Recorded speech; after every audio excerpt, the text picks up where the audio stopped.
What's up, everybody? What's up? What's up? Hold on a sec.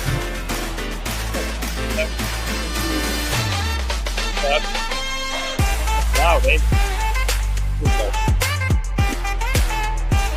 This. Baby's bumping in here. I gotta do like two things. Got this mini fridge.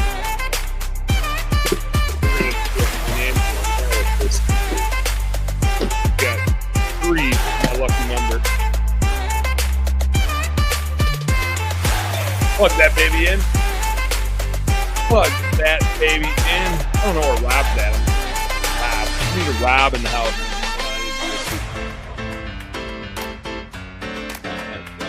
There we go. Sterling Wash is in the house. If you guys, we'll get this going. I'll see if I can track Rob down. My kids want to drop in because they love to drop in when Dad's doing a podcast. Might get a kiddo sighting. Let's keep this music going, but like half speed.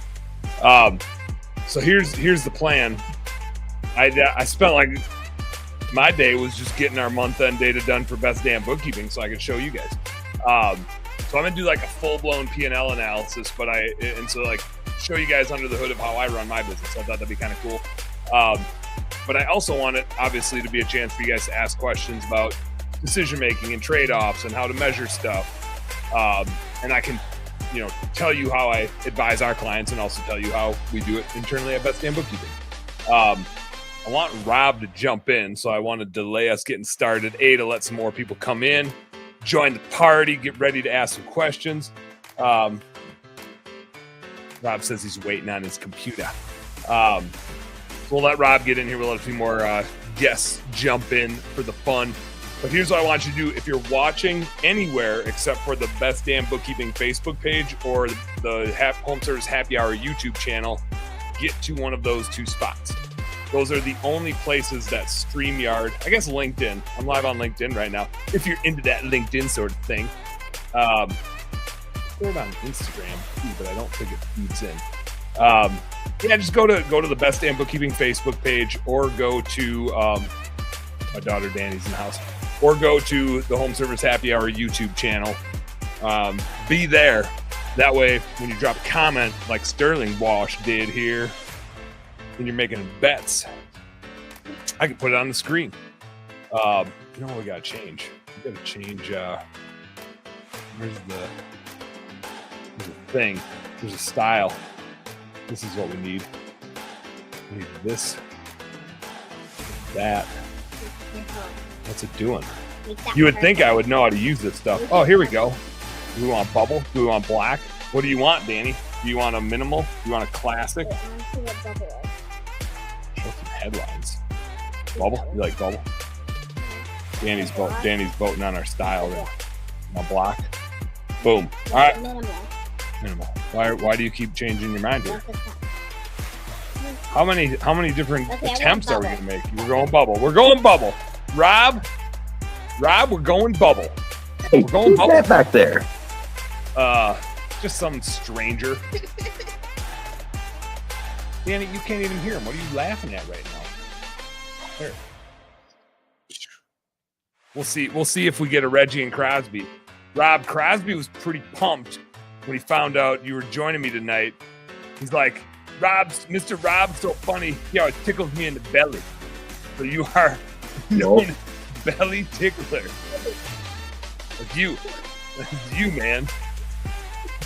Yep. Tickle monster. Yep. Tickle monster. Tickle monster. I'm like the Busch Light monster. You got the Cookie Monster, you got the Tickle Monster. We got the Busch Light monster. We got the Miller Light monster. We got the Danny monster. We got every kind of monster. She knows her light beers because Grandpa pays her $1 to go fetch him a beer every time. She's really dialed in on her Coors Light game. All right. Okay, bye. Yes, you are. No, I'm not. Go get your siblings. Reggie and Crosby probably want to say hi to Rob. They probably want to say hi to Rob. One sec. Okay, good. I think she thinks these are a microphone. I don't think she realizes that these are just headphones and not a microphone. Rob, I have to keep my head perfectly there. What's up? What you got? What's up? Oh, The flashing here lights. the rest of the crew we got, and then we'll get started here. Reg, you want to listen? Here, Reg, get in here. Reggie's in Hello, Reggie. How are you doing Rob today? is in the house. It's Rob the Tickle Monster. Hey, you guys are messing up my... Ground dog! You ready for an adventure? Ready for adventure, dude? You can't hear you right now. Here, put these on. Then you can hear Mr. Rob. Okay, Dr. Rob. Say what's up. What's up, Mr. Rob? What's up, Dude. Mr. Rob? What's up, buddy? You're already laughing. I haven't even tickled yet. Tickle. All right. Everybody out. That's the intro, folks. That's how we start the show. The intro. Tickle Crosby. Okay, oh jeez. Okay, everybody. Intro. Everybody out. Dun, dun. That was fun. Now we gotta do real serious business stuff. The Rob the switcheroo. Look at the Rob the switcherooski. Okay. Oh my god. Good night. Okay. Oh my god. Oh my god. Let's shut the door. It's wild. Wild around here. Hi. Dave Jensen is in the house. What's going on, Dave? Michael says she's too cute to be here. Tell her hi. She is. All my kids definitely got my wife looks. I don't know what tax Mondstead is, but I put it on the screen because Michael threw it in here. So I think that's Michael anyway, right? Michael, is that you? All right, guys. Here's what we're gonna do. I'm gonna shut this damn music off if I can find the button. Rob started switching things up and disappearing, so I don't know where he went. He's here, but it says there's no devices connected, so he's in the background. I got this alfalfa hair going on. The tax monster. It's like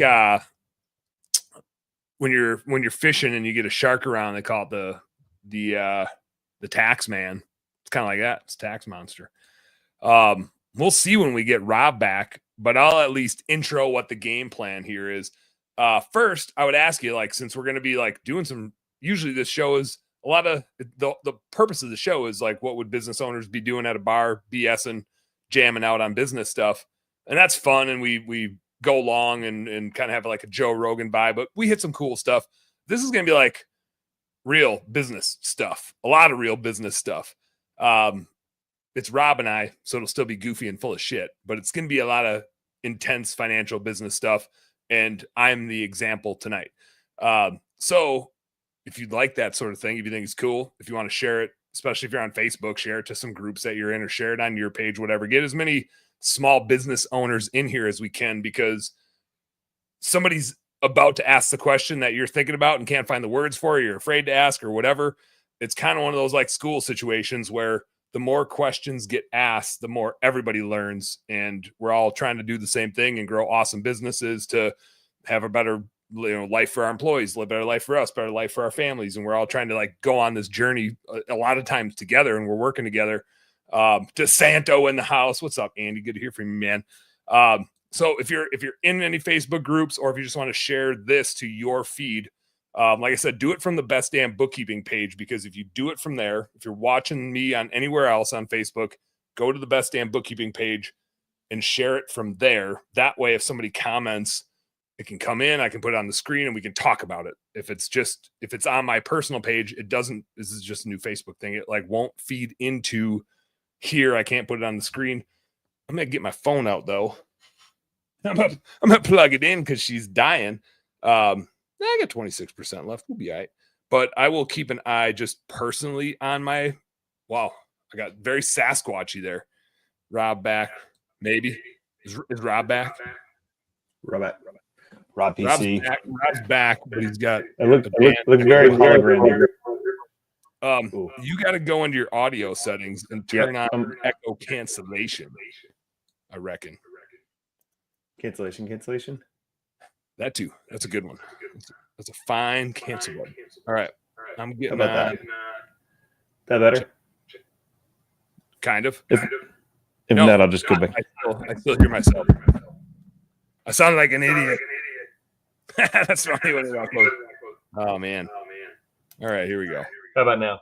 Does that sound any Check. better, Dan? Checkity check. It's a little bit That better. might be just. No, I'm still back there. I'm still in the background. I'm still hearing myself. How about that? Yeah, whatever you just did. That Cool. You just did the thing that made the thing work. So Rob, if you're out there, which you are, you're Rob PC. Share this baby on Facebook. Go to the Best Damn Bookkeeping page, find it out there, share it to your feed, share it to your groups, whatever you got. This will be more and more valuable to more business owners that can chime in, ask questions, relate their stories. I'll be watching the feed. I got DeSanto. You should jump over to the Best Damn Bookkeeping page because I can see you in my feed, but you're not in the Best Damn Bookkeeping feed. But I did see a yo man, so you actually probably got that because there's separate comments in each place. And I can see you out there because you're here. You're in the right place. Thanks for coming. So we're gonna like reverse course here, and I'll share my screen, and then Rob's gonna kind of like host and ask me the questions, and you guys are gonna ask me the questions. And so I'll probably do a little bit of like explaining how we like to group things and how I like to think about things. And then I'm going to like beat the shit out of my own business, right? As business owners, we're always looking at our own data, at our own KPIs, and finding out from that data what we're doing that's working, what we're doing that's, ho-hum, and what's just not working that we got to change up. So let me, I'm going to do this. What do you think about this, Rob? Maybe I'll just share like a general template of a P&L, and we'll just like talk about it. Maybe we just do a little like educational talking about, and then I show mine once we have like a basis for how we do this thing. Or do you think I just throw mine right up there and just get into it? I think that's how I learn, is that second option. It's throw the rules out and just bang around in it until you figure it out. So let's go. All right. We're in here. And I cranked out September today just so we have it in here. September is biased, and so it looks like a lot of green. I'll tell you why it's green, but let me and I'll tell you why we have a lot of red stuff. So I'll get into how we break this down, but let me explain why we break things down the way we break it down, why we color code it the way that we do, how we kind of come up with our targets. Because like I'm obviously doing this for a bookkeeping company, but we do this for Rob, who's a pressure washing and lighting company. We do this for landscaping guys. We do this for HVAC folks. We do this for maid services. We do this for plumbers. We do this for electricians. I had one of the goofiest things I ran into, and this was actually back in my Blue Skies days. I had a realtor reach out to me and say like, hey, can you do my books? And I was like, man, we really are focused on home services, but it's another service company and we can do the bookkeeping. I just don't know. I don't know whether that can be the finance resource. Like when I look at this, I'm thinking like not just accounting and taxes, but I'm thinking like finances and decision-making. I was like, I don't know if I can do that in realty the same way I can do it for a maid service or a pressure washing company or, whatever it is. And man, we did that guy's books and it was like, oh shit, dude, you are running the same business as me. Like the way the P&L laid out, the stuff he had spent money on, the margin structure. If you're a realtor, if you're a chiropractor, if you're a vet clinic, like you're running the exact same business. Any service-based business is really running the same thing. From bookkeeping to maid service to chiropractors, we're not making widgets, right? Sometimes our customers come to us. Sometimes we go to them in the service world I'm talking. Sometimes we do it digitally, like in my case. And so I think one important thing to understand is our business models, whether you're doing maid service or whether you're doing HVAC, we're running the same type of business. Some people install more stuff. Some people install less stuff. Some people need more equipment on their truck and some people need less. But like the percentages and how this all flows through is hilariously similar. So even if you're like, why does this apply? I'm not a bookkeeper. My business model is the same as yours. Like it, in Rob's case, his cost of goods sold is going to be like 40 to 45. Mine's going to be a little bit higher. And some of my stuff down below, it's going to be higher for Rob than it is for me. But like the structure is so damn similar as to how we run our businesses and the trade-offs that we're making. Can you hear Crosby yelling in the background? He so wants to be back in this room hanging out with Dad. Dude, just a future bookkeeper in the making, man. Dude's gonna love him some bookkeeping. He just wants to be your bar back and just keep bringing in drinks all night.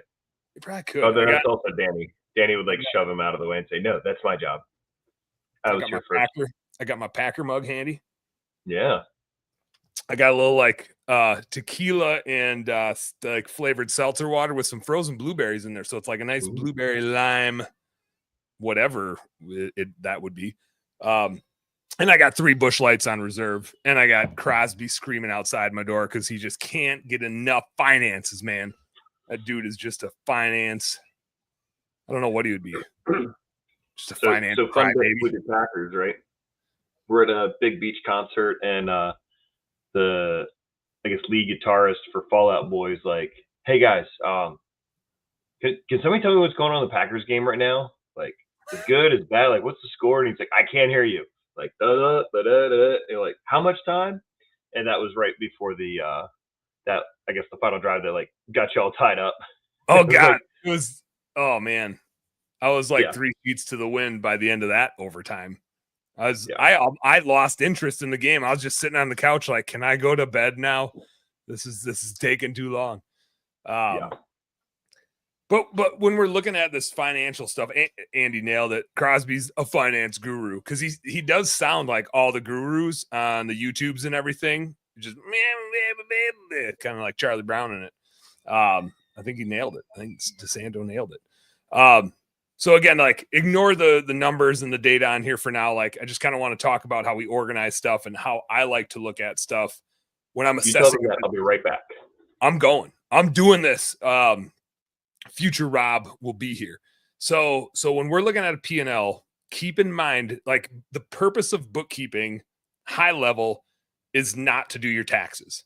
That's what your tax people tell you because they want to do your books because they want to like fill up their labor the rest of the year. But this has nothing to do with taxes.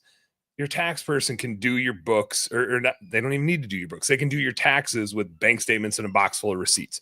It makes their life easier if you have good bookkeeping, but it is not a requirement of the IRS to have bookkeeping. The point of bookkeeping is to give you data to run your business better. And so when you're thinking of it that way, then when you're getting your books done and or like producing a report like this, it's all about organizing it so you can tell what's happening really quick. And I haven't said anything about what this data tells you, but you can probably look at this and just look at the column headers and look at the percentages and the colors. And if you don't know shit about running a business or what a profit and loss should be, you can probably be like, oh, that's not good. Oh, that's pretty good. Maybe I should look into that, right? Like that's the point of financial analysis is you don't want to have to be a freaking CPA to have to understand this stuff or a CFA or whatever acronyms you want to put on it. You want to be able to get this data for your business, whatever your business is, and get it in a way that lets you make decisions really quick. DeSanto says, where's my colors, bro? It's in your dashboard, bruh. Or DeSanto, are you colorblind? Are you my one colorblind client? I've always been waiting. I've been waiting for a colorblind client where I'm like, oh shit, light gray means this. And then like middle gray, I don't know, like is colorblind just a grayscale? I don't even know. But the point of this is that you can look at it really quickly and say, here's what I need to pay attention to. Here's where I don't need to spend my time solving problems. And a business is a marathon. Colorblind electrician, like, man, how do you know? Is it just the darker wire versus the lighter? I guess black and white. How do you know? Rob, I can't hear you. You're on mute. I'm on mute. Oh my gosh, we're back on Zoom. No, I had a colorblind sales guy. I think you actually met him because he was at St. Louis for Transworld and all that. No. So we did our Dumb and Dumber scootering forever ago.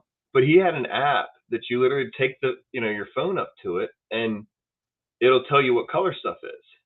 Because like he would see sometimes and he's like, he sent us pictures like, is this rust or is this just like a really different colored stain? And then he also had they have like colorblind sunglasses. Oh, interesting. And it's like you're like seeing everything in like super brilliant colors with it. It's really weird as a like regular vision. You're like the most vibrant grays, shocking grays. Shocking grays. DeSanto said, to the how do you tell which wires? Enough shocks. Enough shocks. Yep. Skip, who formerly was a contractor for us, but just recently we actually got to make an employee lately, which was pretty cool. Sarah chimed in and said Skip is colorblind for some shades. Is that was there a party for Skip? Did you have a party for becoming an employee? No, he didn't get. He got fired and hired in the same day, basically. Yeah. You know, I mean, or there was a countdown, I believe. There must have been emotional. It was emotional. Actually, like he just stayed a contractor because he does have his own clients. Like he's got other stuff too. But we were like, well, there's, you know, like he's working fine in his capacity, but it's cool to have him be part of the team. Yeah. The real catalyst was we started offering some health benefits, which I'll get into on this P&L because I was watching this and deciding on like, what kind of benefits do I do and what can I afford? And these types of decisions that we are all making, right? Like this is a real thing. Skip says, if by party you mean the workload was doubled, then yes. The workload doubled before the conversion, Skip. They're mutually exclusive. We're switching CRMs. Rob, by the way, you maybe have seen some emails about this Canopy system and new invoices. So, well, Sierra may have seen some invoices. I have seen a few. There's been a few, a little bit of changing and passing off of my account, and it's funny because like, hey, so Danny's working your account, but Reggie's here now, and Reggie's got you. Oh wait, sorry, Reggie just left the building. Reggie, yeah, just kidding. We didn't keep Reggie. Here's Hot Dog. We think he's good. Hold on. Well, Crosby and somebody else are going to now take care of your account together. Crosby's got it, dude. He's a finance guru. Didn't you see what DeSanto said? Katie says, maybe I can. Oh, what happened here? Here we go. Katie said, liking the green, can't read the numbers in red cogs, so they don't count. That's a good way to look at it. We'll just blank it. I can zoom it in when we get into like specifics, but just to kind of like walk through how we look at it.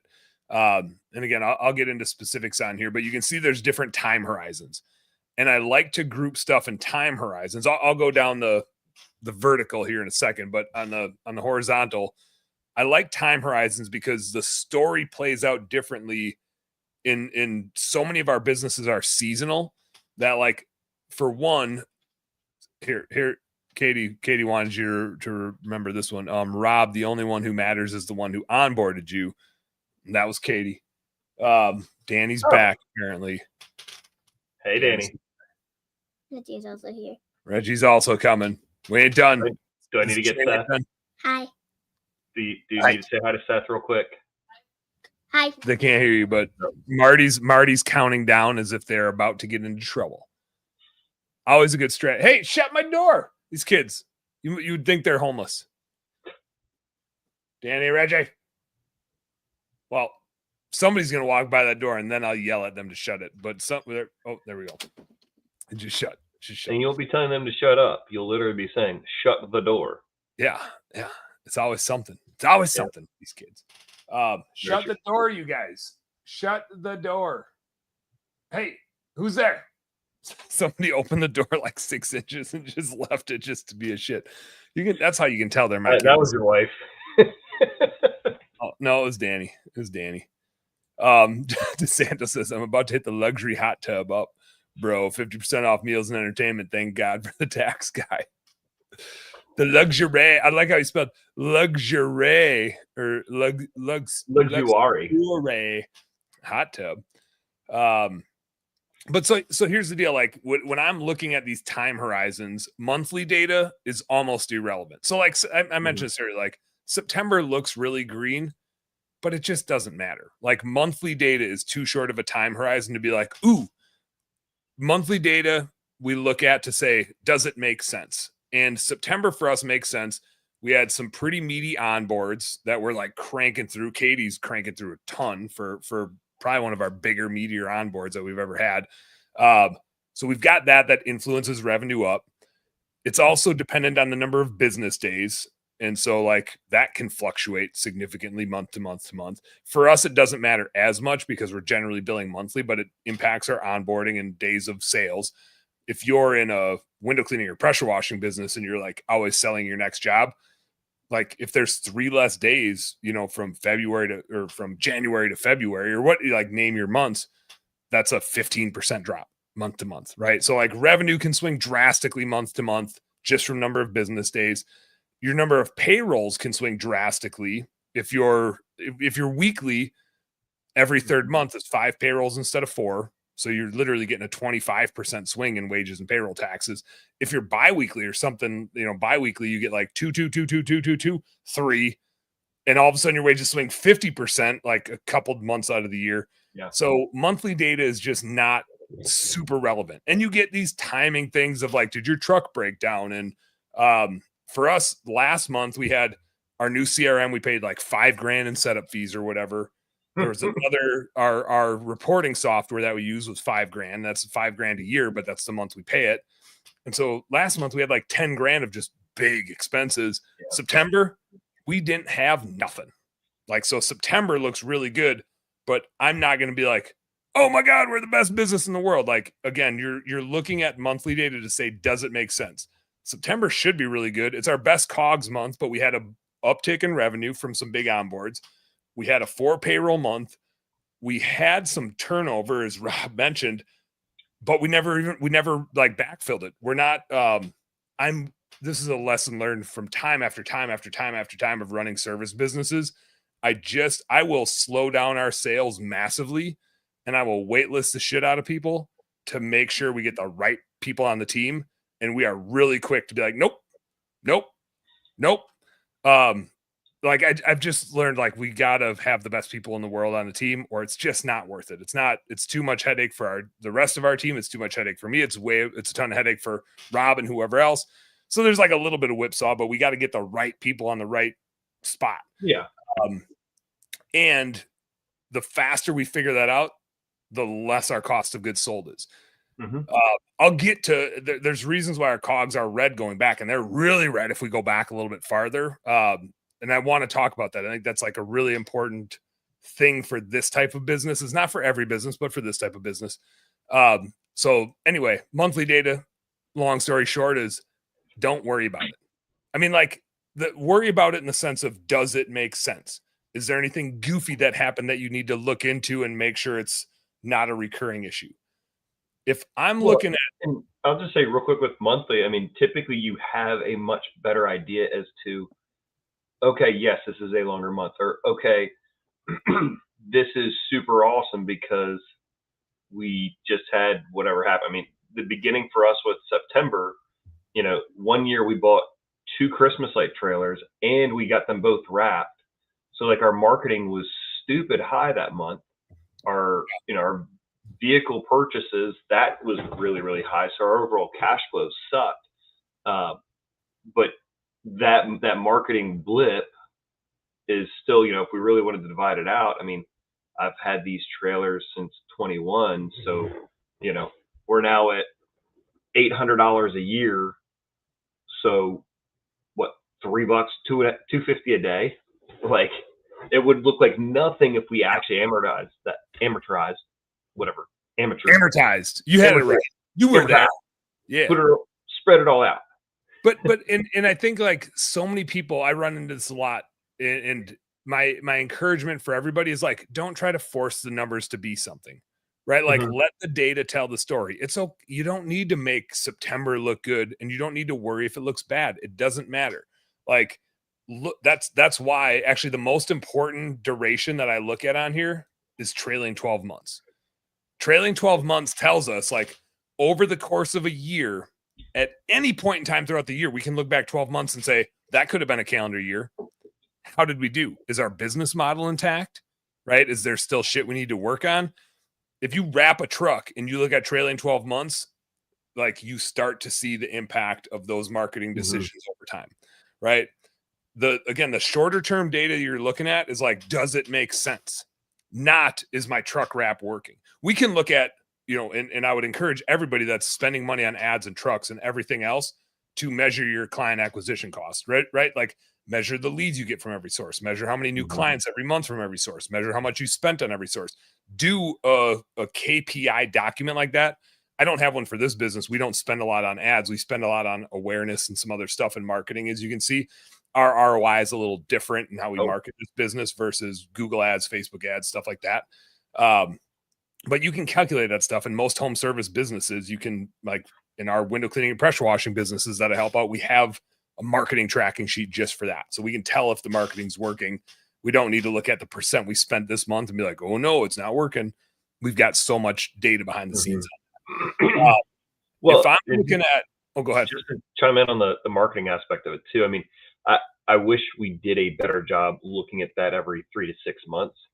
But really, when I would have that time in January and February to like, all right, let's look at what we spent money on marketing wise, what worked, what didn't work, and really to look at it from 12 months is all that's really going to tell us stuff. You know, sometimes for like home shows and stuff, we can see it, you know, 3 to 6 months. But even if you look at it from a sales perspective, that like your sales rep is going to go through for some services, and they're going to need several months of estimates. And then all of a sudden, like we got a guy, he hasn't actually, he's our shop guy, but he was doing sales, and it's been over a month since he really ran any estimates, and he's still pulling some decent commissions because of so many estimates that were already done. Like we're doing a $1,000 job on Friday. That's one that he did an estimate on in July. Yep. You know, so like you've got to get those built up, and that's where kind of looking back over a longer period of time can be helpful. Did you just spill some of your beer? Yeah, like ran down the side of the can. I was pouring it into this cup that I got from the tequila. Those frozen blueberries. I figured some frozen blueberries would be good with this Busch Light. So I was like, I'm just gonna pour my Busch Light into my Packer mug. And I must have had the beer can turned a little bit sideways, and so it just started running down the side of the can like it does. Not to worry, Rob. Don't hold on hold the phone. Oh no. Oh God, everything's falling apart. Hold on. Am I still here? Can you hear me? Am I still here? Three things fell off, but it's cool because I got my see-through Delmarva mug. Oh my God. My phone fell. I got the whole device that this podcast runs through, this cool ass thing that looks like a dude with dreads. That thing fell. I don't even know how many cords are unplugged. I'm just gonna hope it's something that don't matter. Oh yeah, this is a different cord that doesn't matter. All right, so I'm here. Life is good. Things are plugged in, kind of. Trailing 3 months. That was the next thing I was going to talk about before my life was in shambles. So trailing 3 months is what I like to look at to say, like, are we doing good lately? And you can see from ours, like, we have a red. I'll talk about why we have a red and like what we're doing about that red and some things we think about that red. And we got a lot of green, but our profitability is still short. Like generally I'll say like our target here is 15. A general bookkeeping target is closer to 20. Like if you went out and like look to acquire a bookkeeping business, typically they'd have like a 20% net profit margin. That is not my goal for this business. If we do it, we did it in September, but again, monthly data doesn't matter. That's not my goal for this business. I have other goals for this business. It's not like I need to make as much money for Dan as possible. We need to make money because we got like people to pay and we want to do cool shit and grow a cool business and help a lot of people. But net operating income percentage isn't the end all be all to me, but it has to be profitable, right? And when I go up on stage, I talk about this a lot, which is like, none of us are running a nonprofit. I haven't run into anybody that's run a nonprofit. Like we have to be profitable. If we're not profitable, our employees' well-being is at stake. Our family's well-being is at stake. Our customers' well-being is at stake because we can't serve them if we're not profitable, right? And it's like to be profitable, your business has to be able to pay you a wage because you have a job, right? You're doing stuff. You got to get paid your wage for doing your job. And it's got to be profitable because if it's not, you would just go work somewhere to get a paycheck and go put it into the stock market, go put it in a 401k or Roth IRA. Like, why would you own a business and go through all the mental gymnastics and anguish of being a business owner and not have it be a worthwhile investment to make? So it's like, if you're a business owner, it has to pay you a paycheck and it's got to earn you a profit. And those are two different things. You're wearing two different hats. You're a CEO, you're a COO, whatever roles you play in your business, and you're an investor. And you can take your money and invest it anywhere. You can invest it in land, you can invest it in real estate, you can invest it in the stock market and other companies, whatever. But like, if you are a business owner, this is part of your business, your investment portfolio, if you will. And that's cool, especially like part of the thing I really like about there's risk and reward to being a 100% shareholder. I used to be in partnerships and I exited that to be a 100% shareholder, to be able to like control the chips on the table. It's riskier, but you also get to call the shots for your own little stock market and get to lead the team at the same time. Like it's a cool position. It's a risky position to be in, but it's a cool position to be in. But if I'm back to the trailing 3 months, if I'm going to make decisions based on how we're doing in the near term, I'm looking at trailing 3 months. Mm-hmm. That's like the time duration where I can say there's enough data in there where I can trust that this is on the track that we're on. So you can see there's some red in there. Year to date, I don't. And for all of these, we always like to compare at like, how did we do last year over these same 3 months? So trailing 3 months, July, August, September, there were spots where we were worse, right? Last year in those months, we didn't make any money. And that was a bit by design. We were just hitting our 1 year mark, and I'll explain that once I kind of get through how we look at a P&L. But we're on the right track. We're getting better in a lot of places. You can see our profitability has improved, and that's kind of what it is. Again, it's a marathon, not a sprint. Year to date is really funny to look at because it's like, how far should we be along and through September of this year, through 3 quarters? Like if you just looked at year to date in isolation, it'd be like looking at a football game after 3 quarters, right? We're through 3 quarters of the year. It'd be like looking at a football scoreboard and be like, hey, we got 27 and it's about to be the 4th quarter. You'd be like, well, what does the other team have? Like, Yeah. Is it good? Yeah.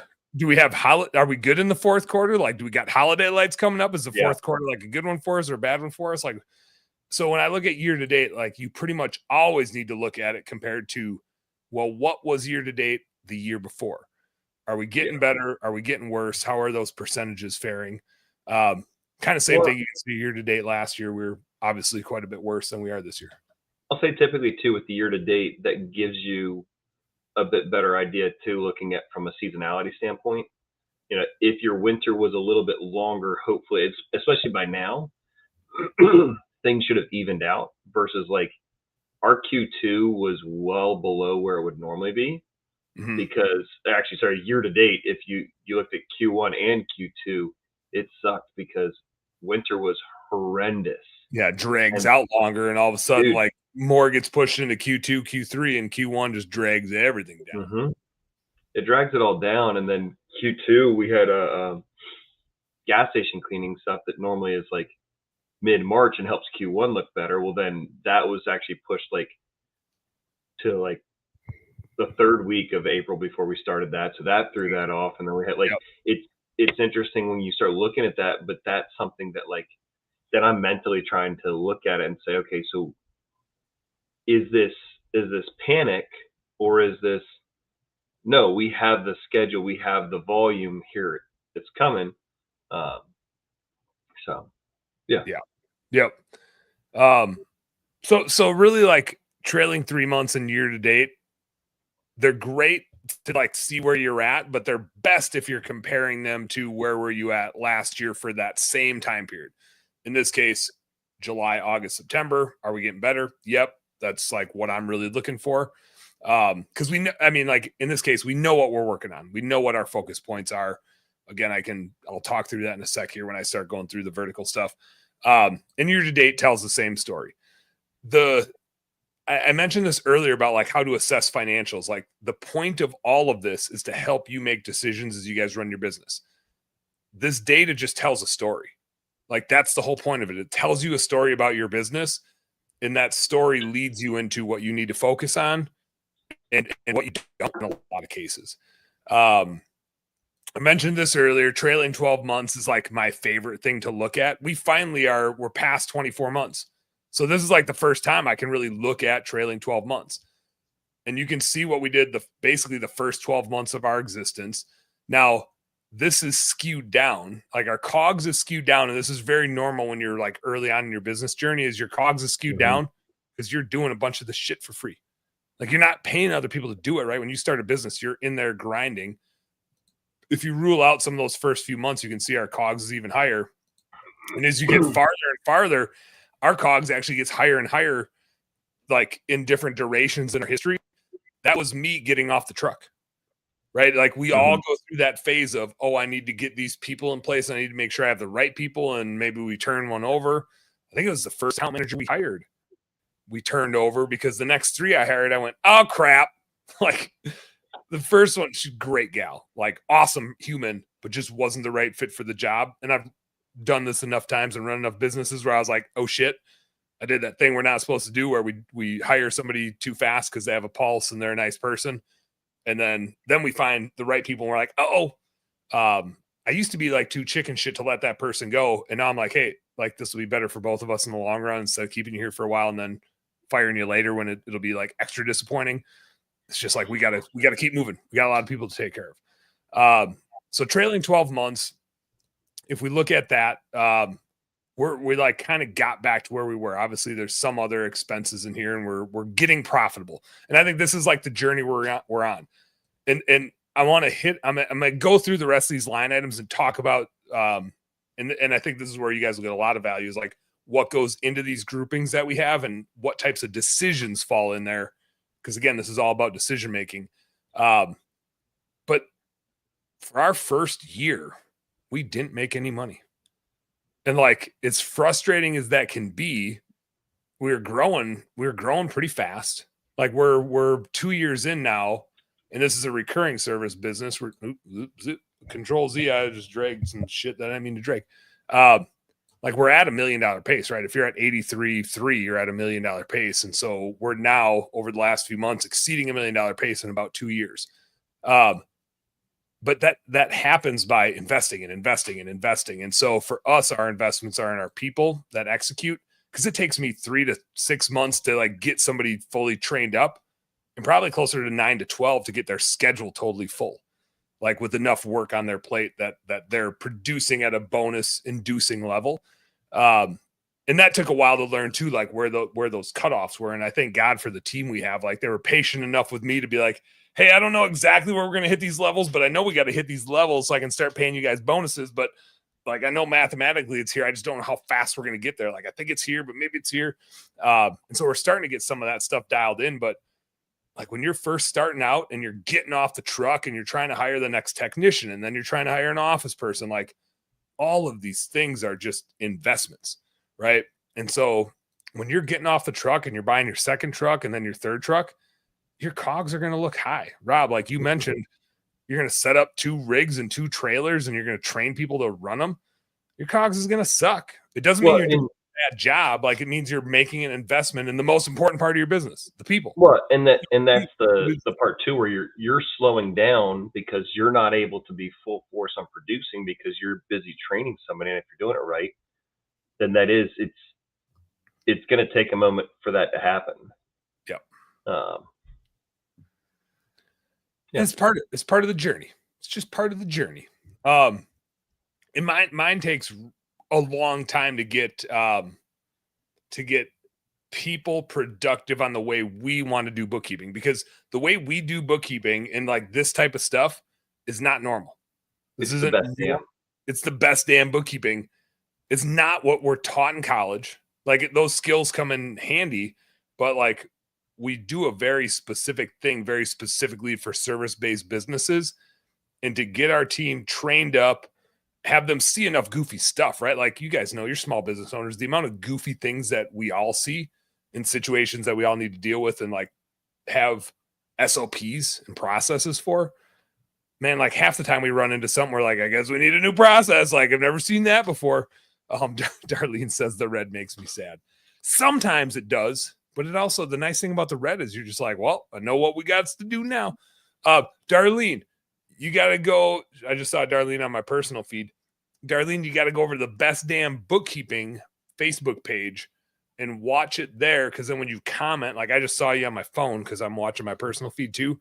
But jump over to the Best Damn Bookkeeping page, like and subscribe, or whatever you do. But then comment there, because then then it's on the feed and I can see it on my screen and put it in the thing on the show, and you know how we do it. So go over there and tune in. Or the YouTubes. You can go check out Home Service Happy Hour on the YouTubes. Subscribe. I think that's what you do there. You'll figure it out. So anyway, trailing 12 months I really like because, again, it just tells us our business model. And so we know we're high on COGS. Again, you can see this trend and you can see it like we're getting a little better and a little better and a little better. September was really good, but even if you take September and mix in August and July, we still got a long ways to go. Like, don't let September fool you. Again, don't overweight monthly data. It's not that important. Trailing 3 months tells you a lot more than monthly data does.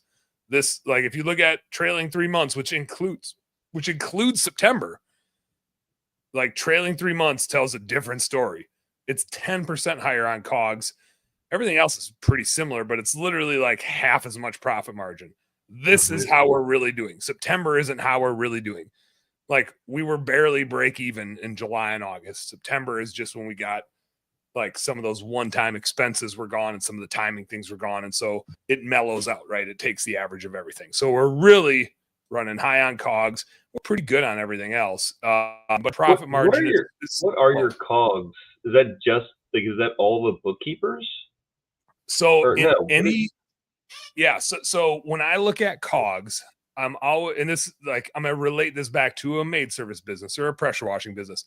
Anything where we need to have that thing to produce the revenue. Like, that thing is the thing going out to produce the revenue. So if it's a maid service company, it's primarily the labor that's going out to clean. Different coaches and business models. Sometimes they'll put the supplies and the fuel reimbursements and merchant processing and stuff like that, or workers' comp in there. Some will leave it out. So like, is your business gets more supply intense. Like, if you're doing window cleaning and pressure washing and you're sending company trucks out, for sure your supplies and tools and equipment and the fuel and everything to get those vehicles out to the job, that's part of your COGS. Like, you can't go clean Mrs. Jones's job without that shit getting out there.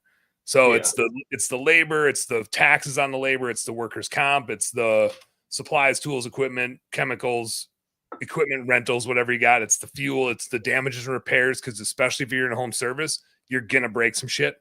It's just inevitable. I don't care what line of work you're in, you're gonna break some stuff. I always planned 0.5% for breakage. Like, if we were doing $1 million, we're planning $5,000 of screwing up people's stuff that we got to pay for. So that's COGS. In my world, it's our bookkeepers and our account managers are all revenue generating. Like, their time is all billable and they need to be working on revenue producing stuff. The other thing that I view as COGS for our business is our reporting software that put this together. Like, this is a deliverable for us. It's not an operating software. Like, our CRM is not COGS, just like your CRM is not part of your COGS. Because you're going to pay the bill whether you clean 1 house or 500 houses. Like, this is part of our service delivery. This is our truck. Like, our job is not complete until we deliver a P&L. It is the finishing thing of the job. But our CRM is part of fixed overhead. We're going to pay that bill just like our insurance bill, just like our rent bill, just like our utility bills, whatever. And we're paying that bill whether we do 1 job or 1,000 jobs. So my COGS is very labor dominant, very similar to maid service. Like, it's super, super heavy labor because we don't have something to install. We don't have any equipment. We just have this reporting software. And there's a couple other like software tools we use that would be synonymous with a squeegee. That would be synonymous with a pressure washer. Like, it's part of the tool to do our job efficiently. I'll put that in COGS. For us, it's usually a software. If it's not part of the service delivery, if it's an overhead software, like a CRM, it's not going in COGS. We're not doing anything different just because we added another client. Like, it doesn't require anything different. Our client isn't seeing it, feeling it the same way. And that's always a gray area where you like draw that line of, is it a tool on the truck or is it an overhead thing behind the scenes to run business with? That's just kind of how I view it. Like, if it's part of the service delivery, I put it in COGS. And you can see, and I mentioned this earlier, like, our COGS is high. September is, I think, the first month ever in over 2 years that we've ever hit our COGS target. And realistically, our COGS target should be 50. I set it at 55. Yeah. I set it at 55 for now. And it's just such a marathon and not a sprint. And because I can't, like, there's different softwares and efficiency things that we can do and that we are doing to deliver a faster and better service for sure. But there's no like bigger, better truck that I can just, there's not a great piece of capital that I can purchase to just abracadabra do shit faster. It will be interesting as AI gets better at this type of stuff. Part of me is worried about, like, does it take our jobs? I don't think it does, because I still think there's like a liaison in between of like, what does it mean and how does it, it's too nuanced. There's like, I'll say from my side, even if AI goes ahead and does all the rules and automatic calculations and stuff, or categorizations, I'm still going to need a bookkeeper to fix all the things where it screws up. And also, like, as a business owner, I don't want to go back into QuickBooks and undo these rules or undo, fix that thing. Or even just being able to know, like, I'll say today we bought, it's great. Y'all, I bought some Govee Christmas lights today for R&D purposes. We're going to throw it onto my garage in the backyard. And like, normally our Sam's Club purchases are pretty much always like employee engagement meals, buying a pallet of water, gator snacks, and all that stuff. And like today was like, okay, well, that was $500. We bought a roll of stamps, which was $80. Thanks, government. The Govee stuff was like $350. And then like $100 worth of like miscellaneous drinks and things. And it's like, so that's a situation where like AI would have just thrown that all into one category. Supplies. Yeah. So it supplies. Well, no, I mean, it's a little bit of those things. There's, those stamps are for most parts for some of our marketing. So, hey, I just realized I still have the banner going on the bottom that I put up before we even went live on the show. I should take that down. Zig Scott chimed in he must have not heard this message because he's just watching on the personal feed. So Zig, get your ass over to the Best Damn Bookkeeping page so that when you comment, I can read it on my screen and see it. I can't do that if you're on the personal page. I can't show it on the screen. But Zig had to say, I think the last one was mine. This one looks a lot better. Joke's on you, Zig. They're both the same. It's all the same. It's all the same business. I was looking at our history. Looking at the history. Yeah, we've come a long ways. But I think that's the, like, and this isn't my first business either. And so you start to gain confidence in these decisions you're making and like how you read this thing. And so you can stomach the losses easier when you're like, I know where I'm going. I know what the data says. I know why it says it, right? It's not about like, oh my God, we got to knee-jerk react to this thing. It's about, what does it mean? What are we doing about it? Are we solving it? Do we have a plan? If so, let's just make sure the data is following the plan. And I mentioned this earlier, like our COGS was ridiculously high for a long time. Well, hell yeah, we were training the best freaking bookkeeping team in the world. If you're a client of ours and you saw that my COGS was low, you'd be like, what are you doing over there? Why aren't you hiring good people, paying people to do good work? Like, who are you giving me? Jesus, look at this guy. That Rob guy is super sexy. Rob Anderson, talking to Rob Anderson. And is that third person or would that be like fourth person if you're doing it digitally? Well, through the internet would make it like fifth person because it's not actually me. Yeah, it could have been Rob Anderson. Robert or Bob Anderson is a very common name. Could be any Bob out there. Yeah. But so when we went to Raleigh for the Omni training, and I like called some hotel. So this will be, I guess, no, is it variable? My hotel visits or for traveling and expenses. Sorry, that's kind of sounded a little weird. I called one of the hotels and like, which fun fact, if you're driving a long trip, you should probably go ahead and figure out where you're going to stay before midnight because websites don't let you reserve today or for day that of. day, they're like computer. It's like Y2K. They don't understand it, which for anybody who's really young, sorry, you won't understand that. But they're like, well, are you a blah blah blah honors member? I'm like, I think so. Can you look it up by my phone number? No. What about by my email address? No. Need your username and password? Yeah, one of those things. Like, we can do it by your name. And I was like, are you really? I've already told you my name is Rob Anderson. You have my driver's license right now, ma'am. Yeah, it's like this is and it was like Hilton Honors or something like that or whatever it was, or Holiday Inn Honors program, whatever. It could have been any of it. I don't want to like make anybody mad there, but the person's going through it and she's like, Henderson? Henderson? Like Anderson, Anderson. Sure, Johnson. Johnson. And I'm like, what are you talking about? And then it's all to find like the special rate. And I'm finally I was like, well, what's the difference? Like, how much difference is the special rate? Well, I'll have to figure out if you're an honors member before I can tell you that. I'm like, no. Can we stop this? Like, are we talking about this is going to save me $50 and I should put up with you for another 5 minutes? Or are we talking about $15? Like, is this going to take it from 149 to 50? Sure. How many bush lights? How many bush lights are we saving here? Like, how many bush lights? And also, like, I've driven already like 8 hours, and I'm like, I'm gonna get by the time I get into this hotel room and pass out about 5 hours of sleep. So I just need you to know that I just need a room and I need to go sleep. Yeah, so, that's all we need. I thought I was like, I'm done. I'm just showing up at a hotel and saying, here's my card, give me a room. And they're like, well, what floor do you want your room on? I don't care. The one you put me in. I'll sleep on the couch out here if you guys won't get mad at me. Like, I'm tired. You obviously don't know. You obviously don't know how Dan and I roll. Like, just give me a couple beers and give me a flat spot to lay down. We'll be fine. Yeah. I got so Darlene and Nicholas. They chimed in on my personal feed. Darlene, I'd already told you. You got to get over to the Best Damn Bookkeeping page. Don't you know?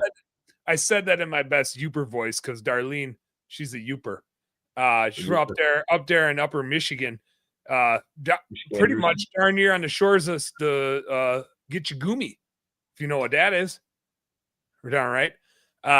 It's kind of like a Fargo accent, but Darlene will like it. She'll get it.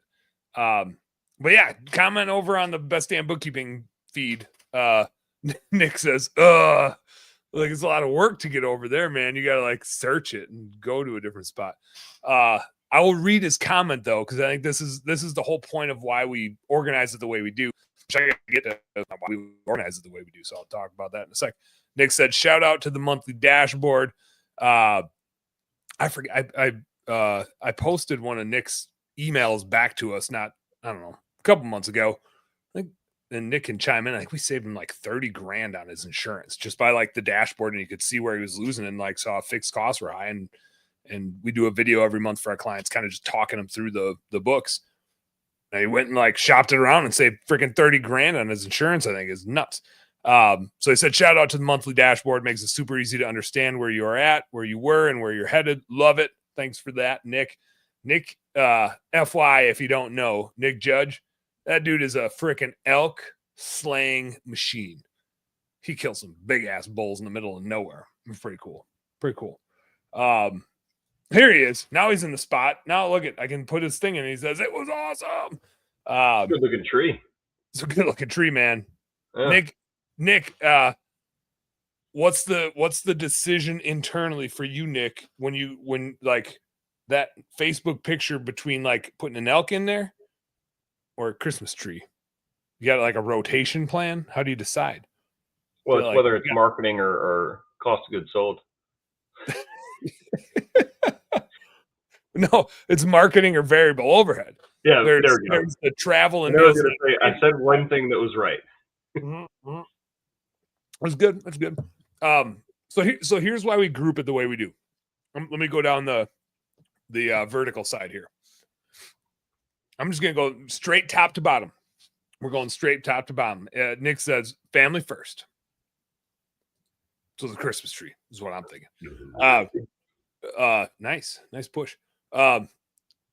When we look at revenue, I always like to look at both how much cash not cash, but like how much we collected, which is cash basis.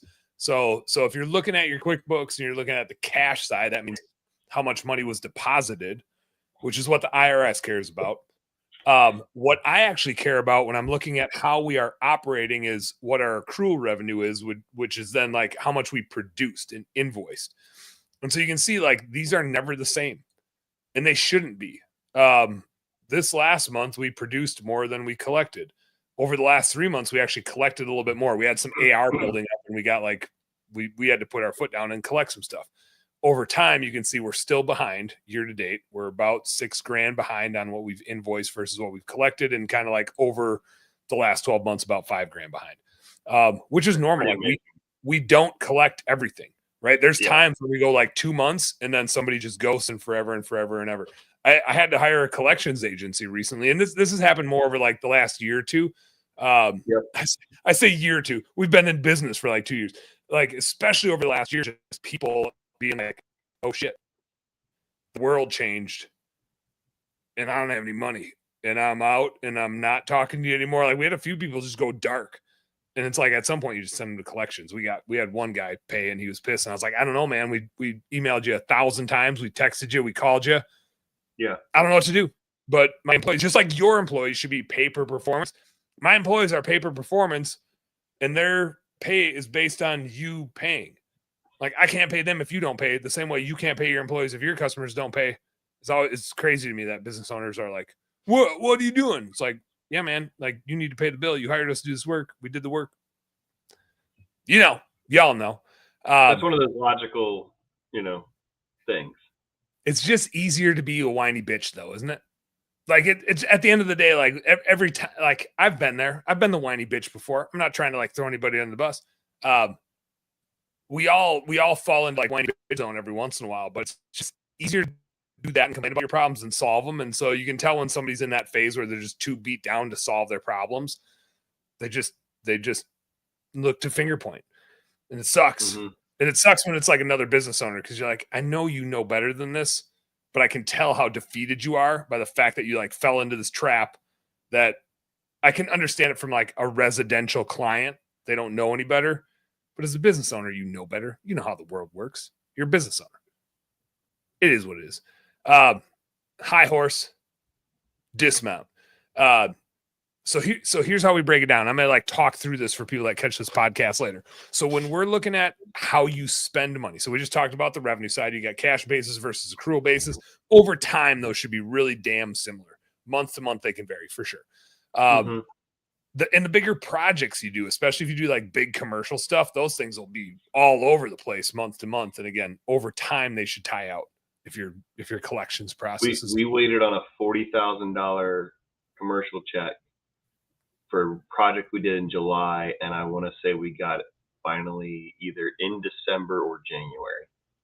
That's so frustrating, dude. Dude, it was so maddening to be so tight on money, knowing that like we've done the work, and like it was one of those times where like for everybody on here, like get your people to understand and see this. Like I don't understand it well enough, but getting them to see and understand that, like when they see all the money that comes in, they see the work they do, they don't see the actual money coming in most times.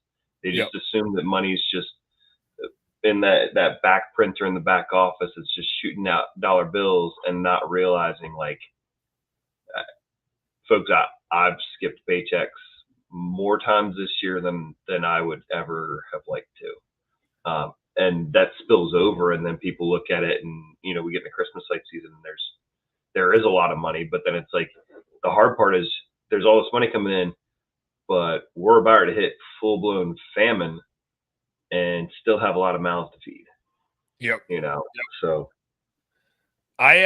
in my business is unique in this. And so I'm not saying every business owner should do this. Like you got to judge it by your style and your team and how you coach your employees. But I show all of our employees, whether US based or Philippine based, I show everybody on our team this dashboard. And I say, here's how we're doing, right? Like if I'm coaching a football team or owning a football team and I'm asking them to go perform, I fucking want them to see the scoreboard. Mhm. Like, this is what we're playing for. If we're profitable, we get to do more sweet shit, right? Like, then we can, like, we haven't done a team event. My team said, like, hey, can we all get together? And like in the Philippines, that was different. I went to the Philippines with JC and Angela this summer, but JC and Angela were paying for all of Unique Genius to get together. That's where I got this shirt from, actually. That was a little bit different. Like, I just had to pay for my flight over there. If I had to pay for everybody on my team's flight over there to go, so our entire team could be together, we'd be out of business, right? Like, there was no way we could have afforded something like that.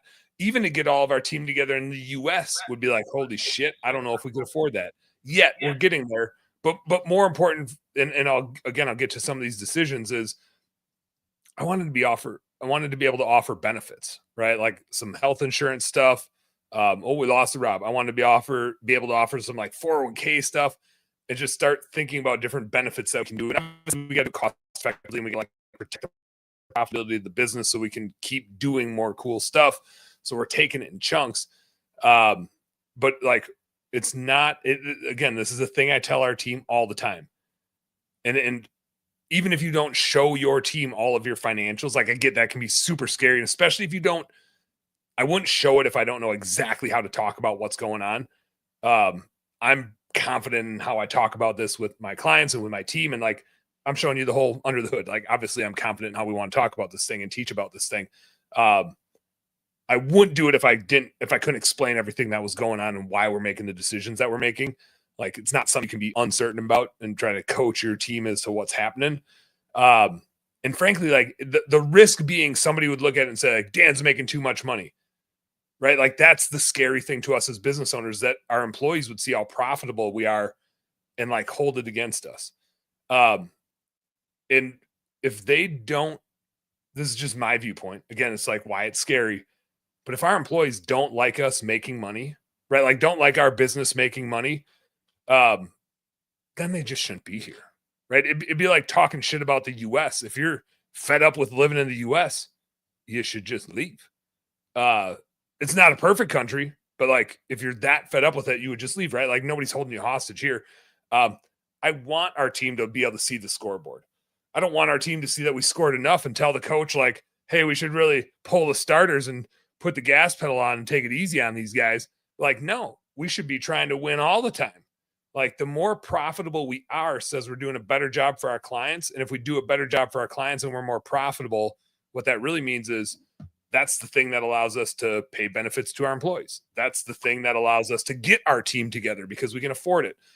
And so I always tell our team, this isn't Dan's money. Like, it's not a us and a them. It's always a we. It's our money, right? We have to be profitable, because if we want to be the best damn bookkeeping company, we can't be a loser. Nobody wants to work with a fucking loser. You got to be a winner. Like, losers here. We will lose money along the way, right? When we're making investments, but they're intentional investments. And you can see that in our historical data. We lost a shitload of money for like a year. We ran a business at like a loss for the last, and this doesn't even include the first month of the business where we lost a lot of money. Like, we were in the hole for a long time. Dan taking no money. And I just kept reiterating to our team, it's like, it doesn't matter if Dan is making money. We're investing in you guys. This is part of the play. Again, it comes with confidence of screwing enough stuff up for years and years and years, and being able to see like a bunch of other businesses doing things as well. I have a unique seat where I get to watch what Rob's doing and hundreds of other companies to see what's working and not working. That's cool.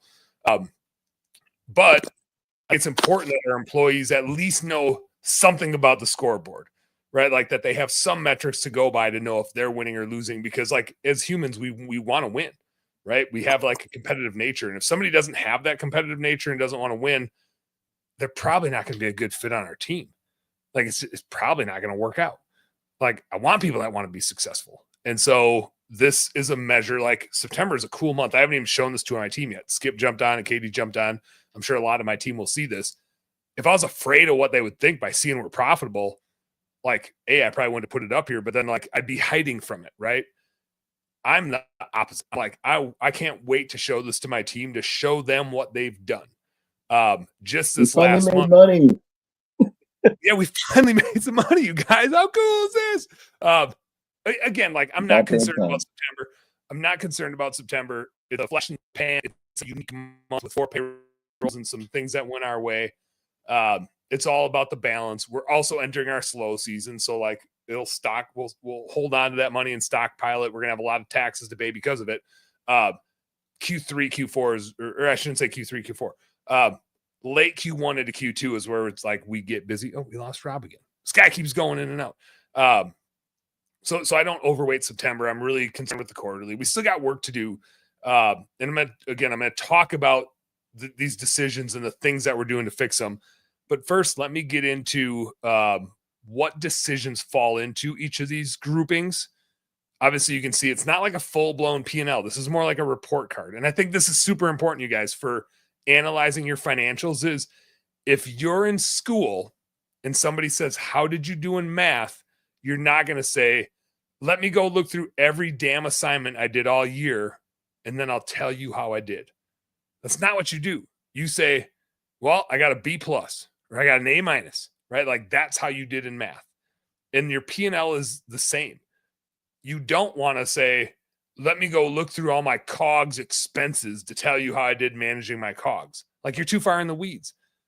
The reason we look high level and just group stuff together, like, yeah, we want to be able to see how we did on all these assignments so we know if we suck at long division or something. I'm just using math as an example because you can tell I'm a math guy. But when we group a P&L together, the idea is like, this is your grade on the subject. This is your grade on the topic and the type of decision that you're making. We can always dig into the details to figure out what part of that is what. And I'll talk through in each of these types of decisions what your thoughts should be on, and if you're high on them, some things you got to be thinking about to get it corrected. But if you're in the green, like for me, these overhead investments, I'm way in the green. I've been in the green forever. Like fixed was high for a minute when we were like adding some new softwares and stuff. But other than that, like we're really lean on our overhead. And it's super important to me that we're lean on our overhead because I don't want Rob to have to pay for my shit. Like overhead is something that you can't pass along to your clients. Rob doesn't give a shit what our rent bill is, what our liability insurance bill is. He cares that we have insurance, but I'm guessing Rob doesn't care how much I pay for it as long as I have it and that he's covered if some stupid shit happens. I just care about your internet security and how fast your computer runs because it's going to take longer to do my books. Speaking of which, we are looking, this is back to the employee benefits. I'm going to get to this. We're actually looking at paying our team in the Philippines, having a reimbursement for each of them for internet so they can get super fast internet. And we're looking at buying them each a computer, but the prices in the Philippines for computers is crazy. It's like $3,000 for what would be like an $800 laptop here. I can't quite figure it out. We actually have a meeting tomorrow to explore whether we do a reimbursement for computers or buy them computers. Like they'd be best damn owned computers, but our employees would get to use them just to make sure they have the fastest shit possible. But let me go through kind of what falls into each of these categories from a decision standpoint. And then I'll talk about the decisions that I've made. And again, like throw your comments in. If you're like, what do we got going on here? Why would you do that? Or why would you put that there? Or I like to put this here. Like throw that stuff in. Darlene, you're still on my personal feed. So we're just doing this. She said, so 1 + 2 is not the answer. I don't even know when that came up because I was watching the other feed. But whatever. Sorry, I missed you. So cost of goods sold is all of your production related decisions. Like we talked about earlier, that's the labor you're sending out. If you're in a supply heavy business like pressure washing, window cleaning, lawn care, HVAC, plumbing, electrical, a lot of the trade style companies, or where you have company trucks and you're sending them out. If your team is running a truck that you own, all that shit is in COGS. So it's all of your production related activities. Like if you can point to Mrs. Jones's job and say, this is what it cost us to go do that job, that's what's going in there. There's a couple like gray area ones. Workers' comp is one of them. And I generally put liability insurance and fixed overhead, but I put workers' comp and cost of goods sold just for the nuance. Again, like this is just nuanced based on how we make decisions. Just for the nuance that I want my production manager, who's like responsible, or your ops manager, or Rob, I think you call it maybe your service manager, like whoever is running the shit field is like absolutely accountable for safety. And our workers' comp bill is a 100% reflection of our safety. And they need to know that their bonus is going to get fucked up if they don't prioritize safety. Like it has to be number one, right? We can't have people getting hurt. I've talked about this a little bit on the podcast. We had a fatality in our window cleaning and pressure washing business 4 or 5 years ago. It was the worst thing. It was awful. It has to be a priority. Like safety just always has to be a priority. There's no ifs, ands, buts about it. And like the team needs to know that. And so workers' comp goes in here because the team producing the revenue has to know that safety is at stake all the time. It just has to be. Just has to be. Well, So and I'll say, too, man, that workers' comp stuff, we just had our renewal. We use a PEO for ours. And what's crazy is they went through, we had a guy drop a ladder this year, or back in January. Walked on ice, slipped, carrying a 32, jacked up his shoulder. Workers' comp took forever. He had PT today. So we go through all of our renewal stuff. And guys, I can't tell you how much, like, when you want to have, you need a point of contact with your workers' comp to basically say, like, hey, what do I need to do to reduce our costs as much as possible? And also with this being with a PEO, and it's really interesting because like now, like in the moment, like somebody does something dumb and gets injured that they know they shouldn't have done. Like anybody who's ever used a pressure washer knows you shouldn't take your pressure washer and reach underneath your desk with a high pressure tip and pull the trigger without like bracing for like going back like that. We have a guy who got injured doing that, and it was such a it was a dumb thing to do. And I asked him, I was like, like I'm not trying to piss somebody off, but at the same time, like that was not good common sense. That's like Seth's not, or he's 11 now. Like when he was 7 years old, he understood the recoil aspect of pulling up the gun on a pressure washer when you have no wand. Like you're gonna shoot back. It's like saying, well, hey Dan, I know you've shot guns a bunch of times, but did you know when you pull the trigger, it does tend to push you back a little bit? It kicks. Have you taken a science class yet? That's probably like now on your application. Have you ever taken a science class? But I mean, ultimately, we were told by our workers' comp, like, yes, you like when it's an issue like that where it's a safety. Yeah, you do need to write them up for that. And like, well, I'm not trying to piss them off. Like, oh, you got injured, it's your fault. Like, it's not trying to blame, but like, it's showing what was done wrong. Well,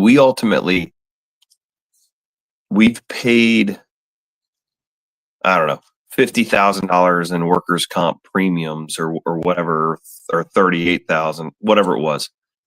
Yeah, they had actually looked at it and said that they're on the hook for 63,000.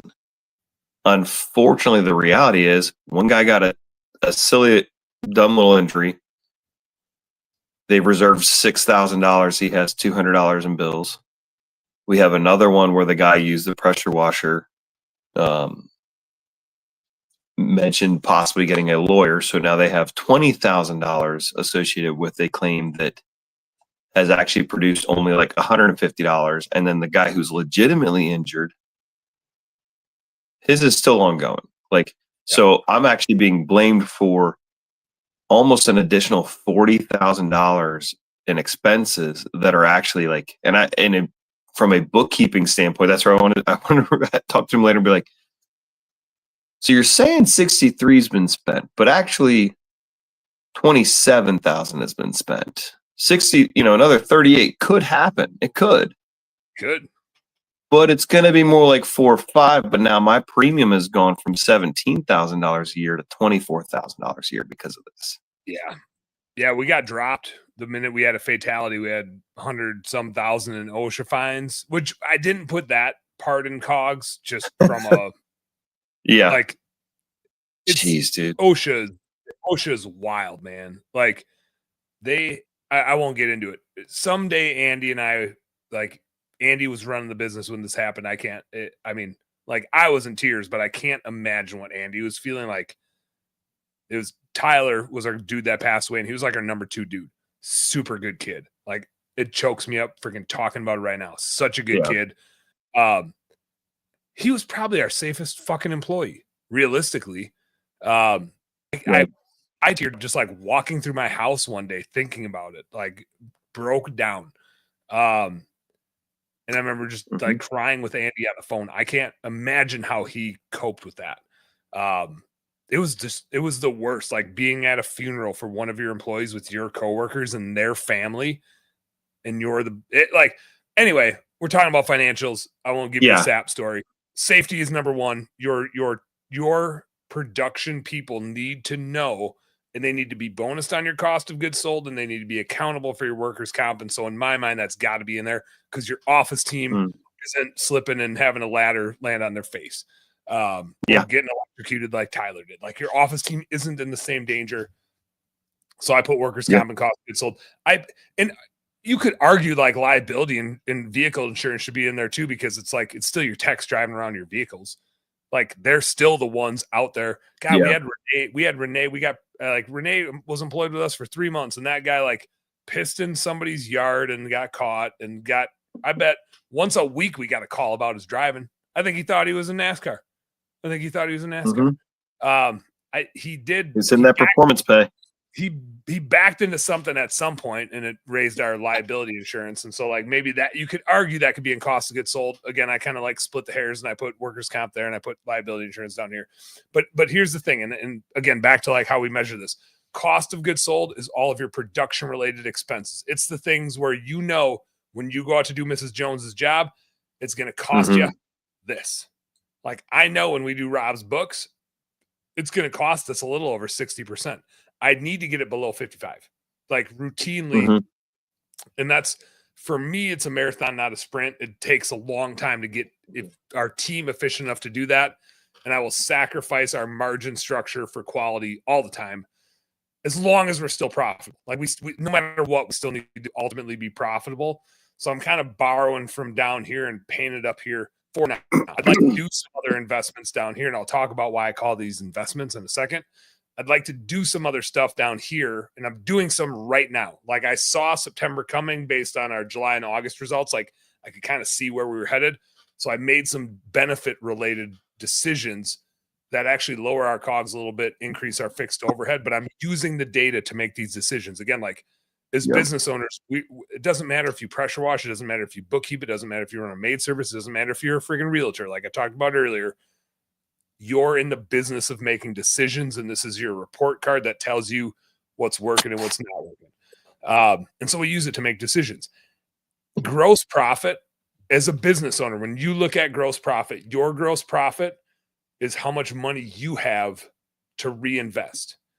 And I'm not saying reinvest in this business. I'm just saying reinvest, because an investment is an investment. You could invest in land. You could invest in real estate. You could invest in the stock market. You could invest in a Roth IRA. You tend to invest back in your business because you care about your people. Like it tends to be the people, right? It's like you care about your employees. You want to invest in them. You want to invest in shit that helps your clients. And if you're a business owner, like, why would you bet on somebody else's business? You bet on your own business, so you invest in your own business.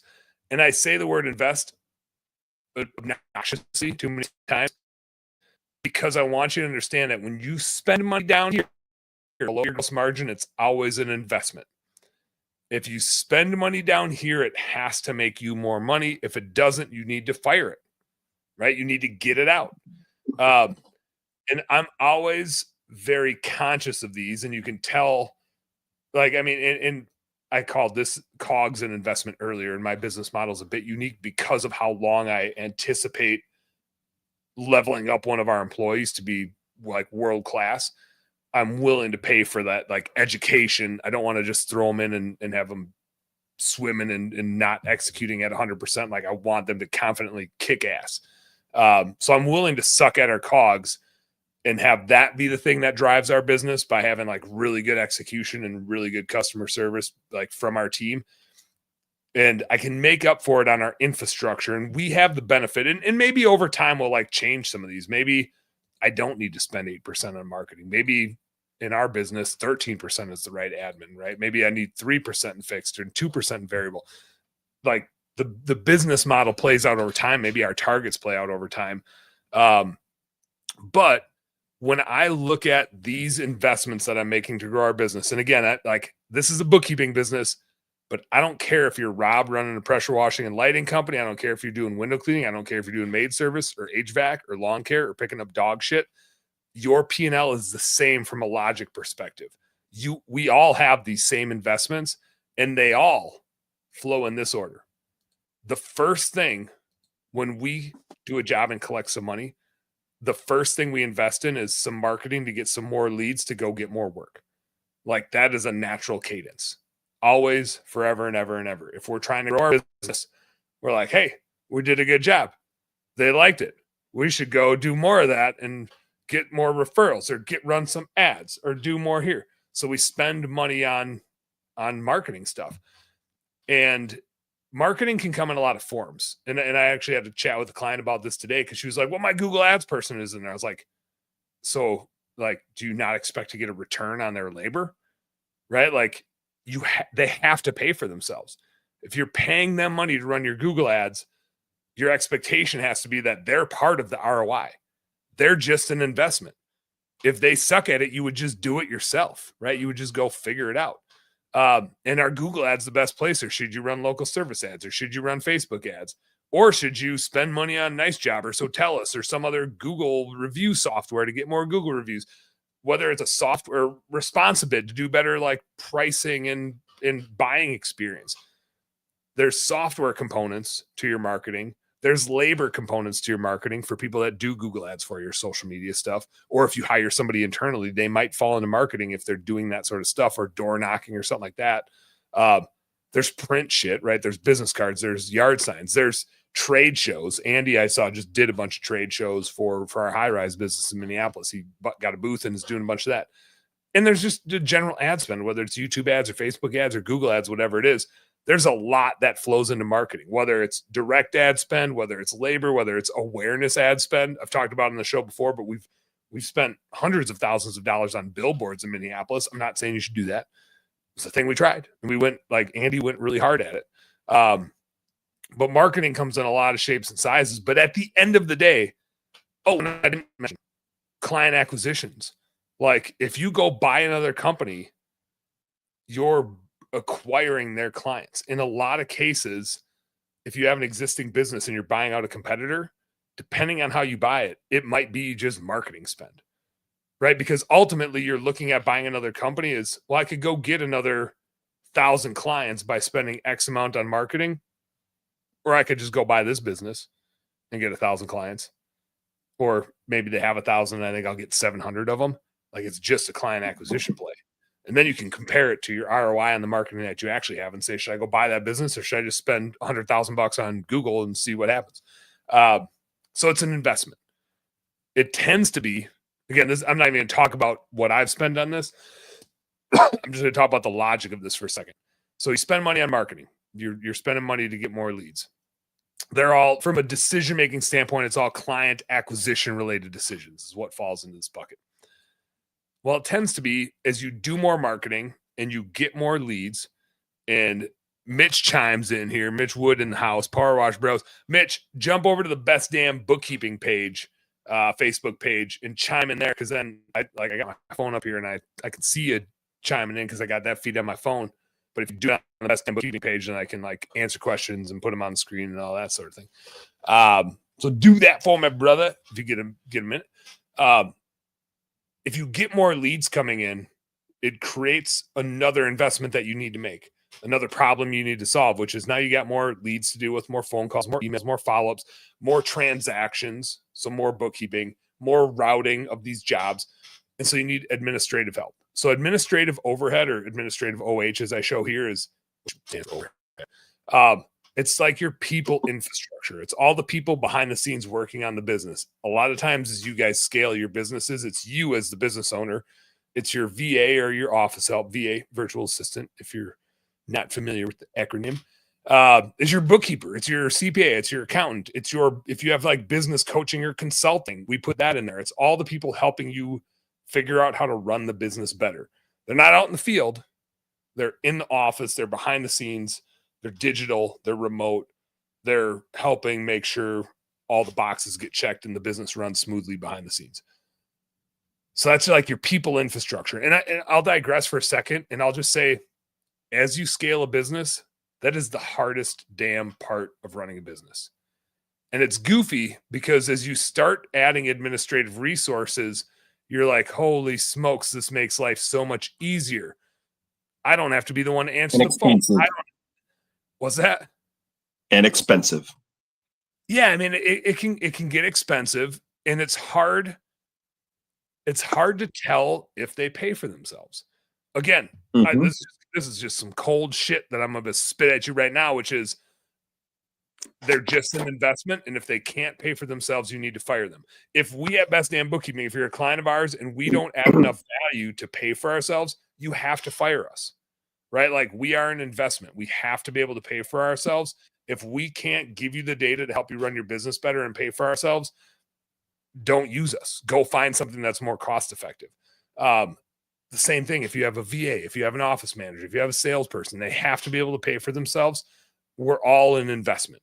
We're all here to grow revenue. And so if your admin overhead gets high and stays high for an extended period of time, it means your administrative team isn't efficiently turning these leads that you bring in from marketing into more revenue.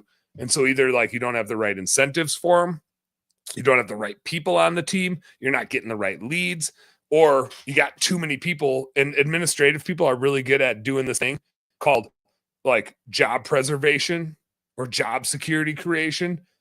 They are great at looking busy. If you ever ask your office person how their day is going, they usually answer with how busy they are.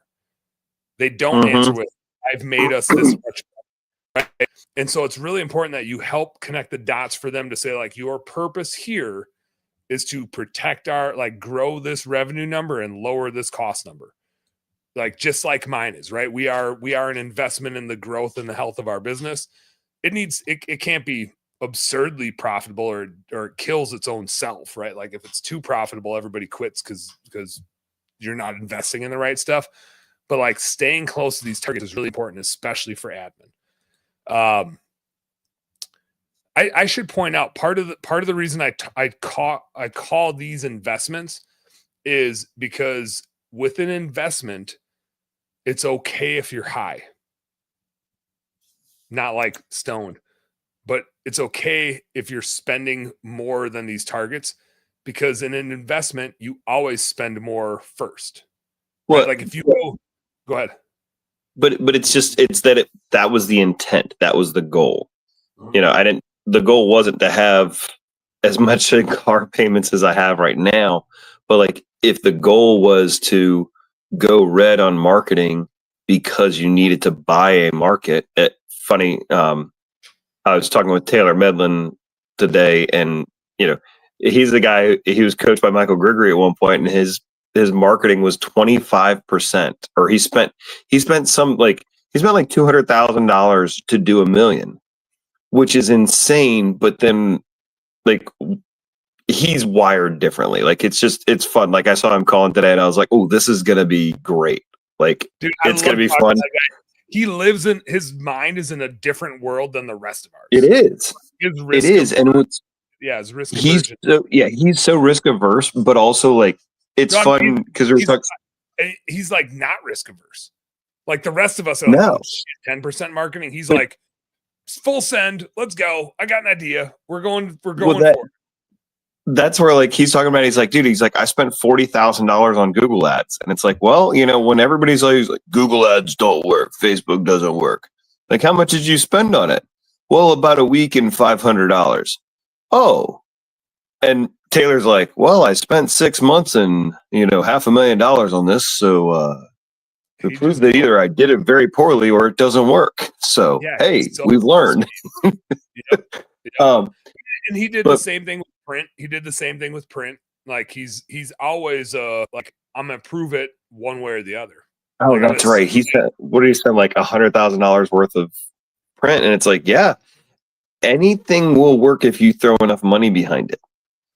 It's just whether or not that ROI, but that's where like it was by intention, especially on your marketing or especially on certain things. Like if freeing up, getting an admin so that Dan doesn't have to do the day-to-day and all he has to do is focus on selling and closing, then that will increase this side, or well, I guess however you want to look at it, it's going to make this side heavier so that the other side can become better and it's going to work out. But it's like, that's for, what's that duration? We're dealing with right now. We've got essentially 4 revenue producers and 5 non-revenue producers, and I'm one of them. And like, I don't mind producing revenue. I don't mind going out and doing the work, and I'm blessed to be in a physical condition that I can. But we really, like, we have essentially 4 technicians and we need 8, like, or 10, in fall, especially in holiday season. Dude, we're so understaffed. Like, it's bad. It's bad. It's pain. Rob's gonna be wearing the elf suit a lot this fall. That's what's gonna happen. Yeah, to be crushing the elf suit. No, and I think that's a good point. Like, when you're investing money here, if you're in the red, it doesn't mean you're doing a bad job. It just means you're being aggressive, whether it's marketing, whether it's admin, whether it's fixed. It doesn't mean you're doing a bad job. If you're red in the cogs, it means you got to do something. And again, like, I watch that like a hawk, and I'm watching this trend, and I'm looking at like, is it coming down? Are we getting more efficient? I'll go back to cogs and remind me to do that, Rob, to talk about like, if you don't get your cogs right, that's a big time problem. And there's a few different things you can do to get that right. I'll revisit that once I get off my soapbox here. But all these investments are just a measure of like how aggressive you want to be. And so like up here, the stoplights are really like, hey, you're good. Hey, maybe you're getting off, or like red in cogs means, oh shit, you got to you got to like be working on this. And again, we are down in the bottom section below gross profit, your marketing, your admin, your fixed, and your variable overhead. It's more like, how aggressive are you being? And then like a question mark of, well, do you mean to? And if you do, it's not bad or good. It's just, then the onus is, well, are you measuring the hell out of it? Right? Like we talked about Taylor. It's fine if you're spending 20% on marketing, as long as you know what the repercussions of that are. If it's intentional, you're measuring the hell out of it. So that when you can say like, man, mathematically, I can tell it's not paying for itself, I need to cut it. If you know that about your marketing, then cool, spend 20%. If you're like, I'm just spending 20% because it sounds cool and I want to be aggressive, be like, you are going to be out of business so fast. Right? Like, and Taylor, he can ride waves emotionally that the rest of us aren't in a spot to handle. Like he's okay with being aggressive. And not every, and like marketing is specifically like that. Like, when you're investing in these things, you got to think about how comfortable are you? Jesus Lord, how comfortable are you eating ramen for an extended period of time? Right? Like, if you're going to invest heavily, and I did it for a year. I showed you guys that earlier. If I look at my trailing 12 months from the start of the business, we went a year. I wasn't taking a wage. Like, you can tell in my admin, like, there ain't nothing in here for Dan. There ain't no profit for Dan. I went a year. I didn't make any money. Right? Like, but what's funny, folks, and tell them like, hey, I'm going to hire you, and you're not going to make money here. The 12 months before that 12 months, Dan already knew that was going to be the way. It wasn't the business like not being able to produce it. It was like, he has to do this so that he gets to that point. And I think what I would tell y'all too on this is, and I think what you said a little bit earlier, as far as, cutting bait on some employees and saying like, this isn't working, is figuring out what is that point, what is success, what is failure, what is the actual line in the sand of this person needs to go, or we need to make this decision now. We're looking at it right now where we're back in Christmas light installs, and there were several people, like, one, I knew we were not auditing our takedowns. We were not making sure that those were done properly. Yeah. And we knew several people didn't either A, didn't know what they were doing, or B, and it's probably a bit of a didn't give two shit. And so now, like, when we're looking at it, like, we had one today that is it's a small house. I'm gonna say it's like a 2,000 square foot house, but we do everything on the house. It's got light netics, it's got tough clips, it's got all this stuff. And from an install standpoint, should take like 2 or 3 hours with our service manager on site, with a reinstall kit, with mock-ups, pictures, everything. It was still an absolute disaster because stuff wasn't done right. Yeah. And so I was talking with my office manager about it today. I was like, anybody who knows me knows that I do go through a decent amount of people as it is, but there is too much software because of that I keep people around that I know that either are, I'm avoiding that conversation. Yeah. That's to say, dude, like, as much as it's going to suck to not have you here, and we fired 2 guys a couple weeks back, like, that had light install experience, it's literally going to be freeing to not have you here and just dealing with knowing that I don't have to rely on you, and I don't have to deal with expecting you to screw stuff up either. Like, that's the challenge. And so, like, before you dump whatever amount of money into that marketing or hiring that admin or whatever, like, figuring out, and we just signed up with Unique Genius about a month ago, and it was kind of bring beforehand, before I even did my good fit call, was, what does actual success look for this person? Like, I want to be making a decent amount of money from YouTube. We have to be generating more work off of Facebook, not just, man, I made 500 videos. Well, did those 500 videos turn into dollars? Mm-hmm. And if they're not, then you're not succeeding. And so, like, clarifying that for them, their sake too. So, yep. I know that was a bit of a run on. No, I mean, I think expectations like that are so important, and especially with these investments. And back to the admin line item, it's like, that VA that you hired is an admin line item, and they need to know that they are there to generate revenue for the business. Like, that is ultimately their job. They're an investment in the revenue of the business and making sure that it gets executed, whether they're sales or customer service or administrative, like AR, AP, payroll, whatever. The efficiency that they can generate to get those things done and, like, streamline it is everything. And admin is tricky because, like, hold on, let me finish my quick thought on admin. Admin is super tricky for this reason, above and beyond everything else. And I'll relate it back to your COGS technician employees.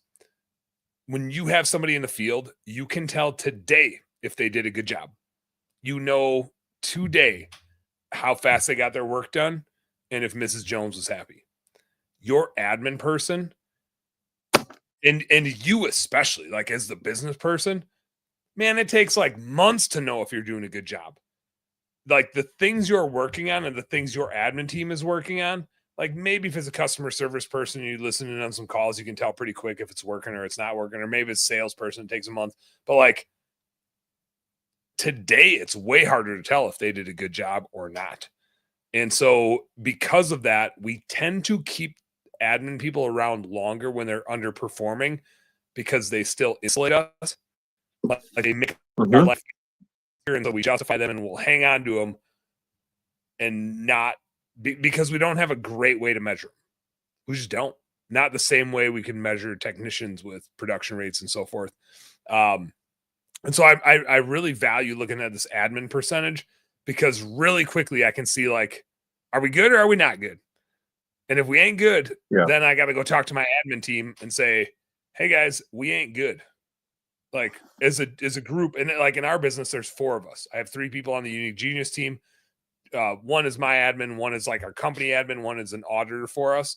And we still need other like KPIs and things to track their production too, and to track mine, right? I'm in the admin bucket. But I like monitor this like crazy. I don't know if they know that I do, but there's a reason why it's just green and green and green and green and green forever. Is like I've watched so many businesses death spiral from getting high on admin and not having a solution for it. Because it's like it's so hard to fire those people.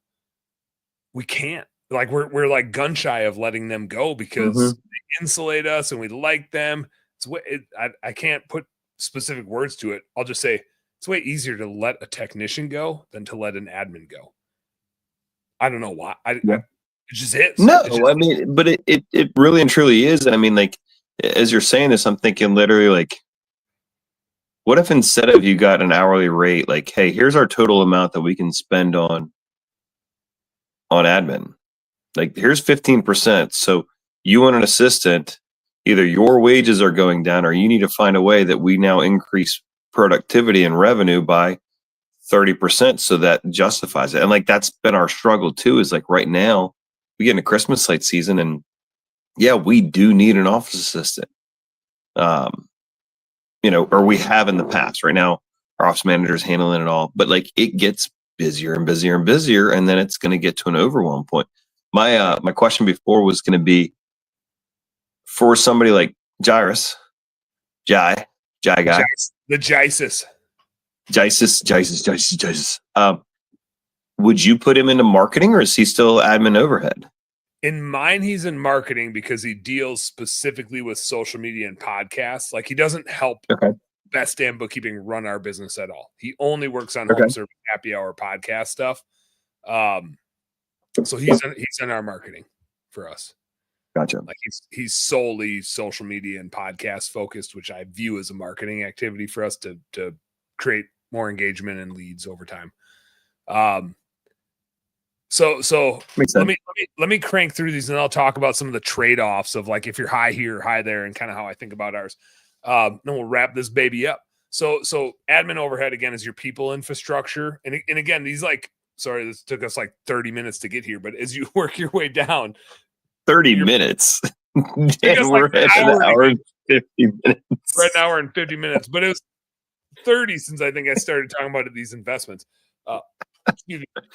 So the first one is marketing for your client acquisition decisions. The second one is admin for your people infrastructure decisions.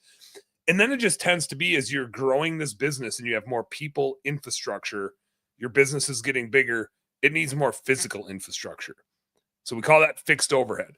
And it's fixed in the nature of like, it's all proactive decisions you make and these recurring bills.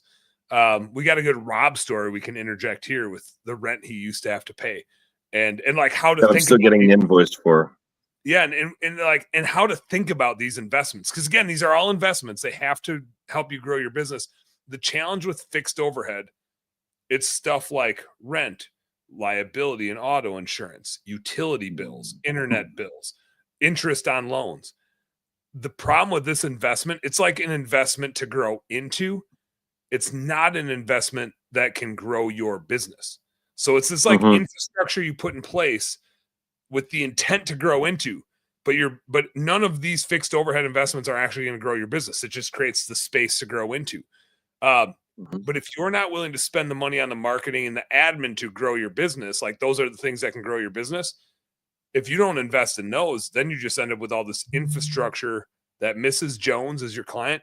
She doesn't care, right? Mrs. Jones cares that you have liability insurance, but doesn't care how much you're spending on it. She cares that you have a facility to store your stuff at so you don't bring a bunch of crap to her house.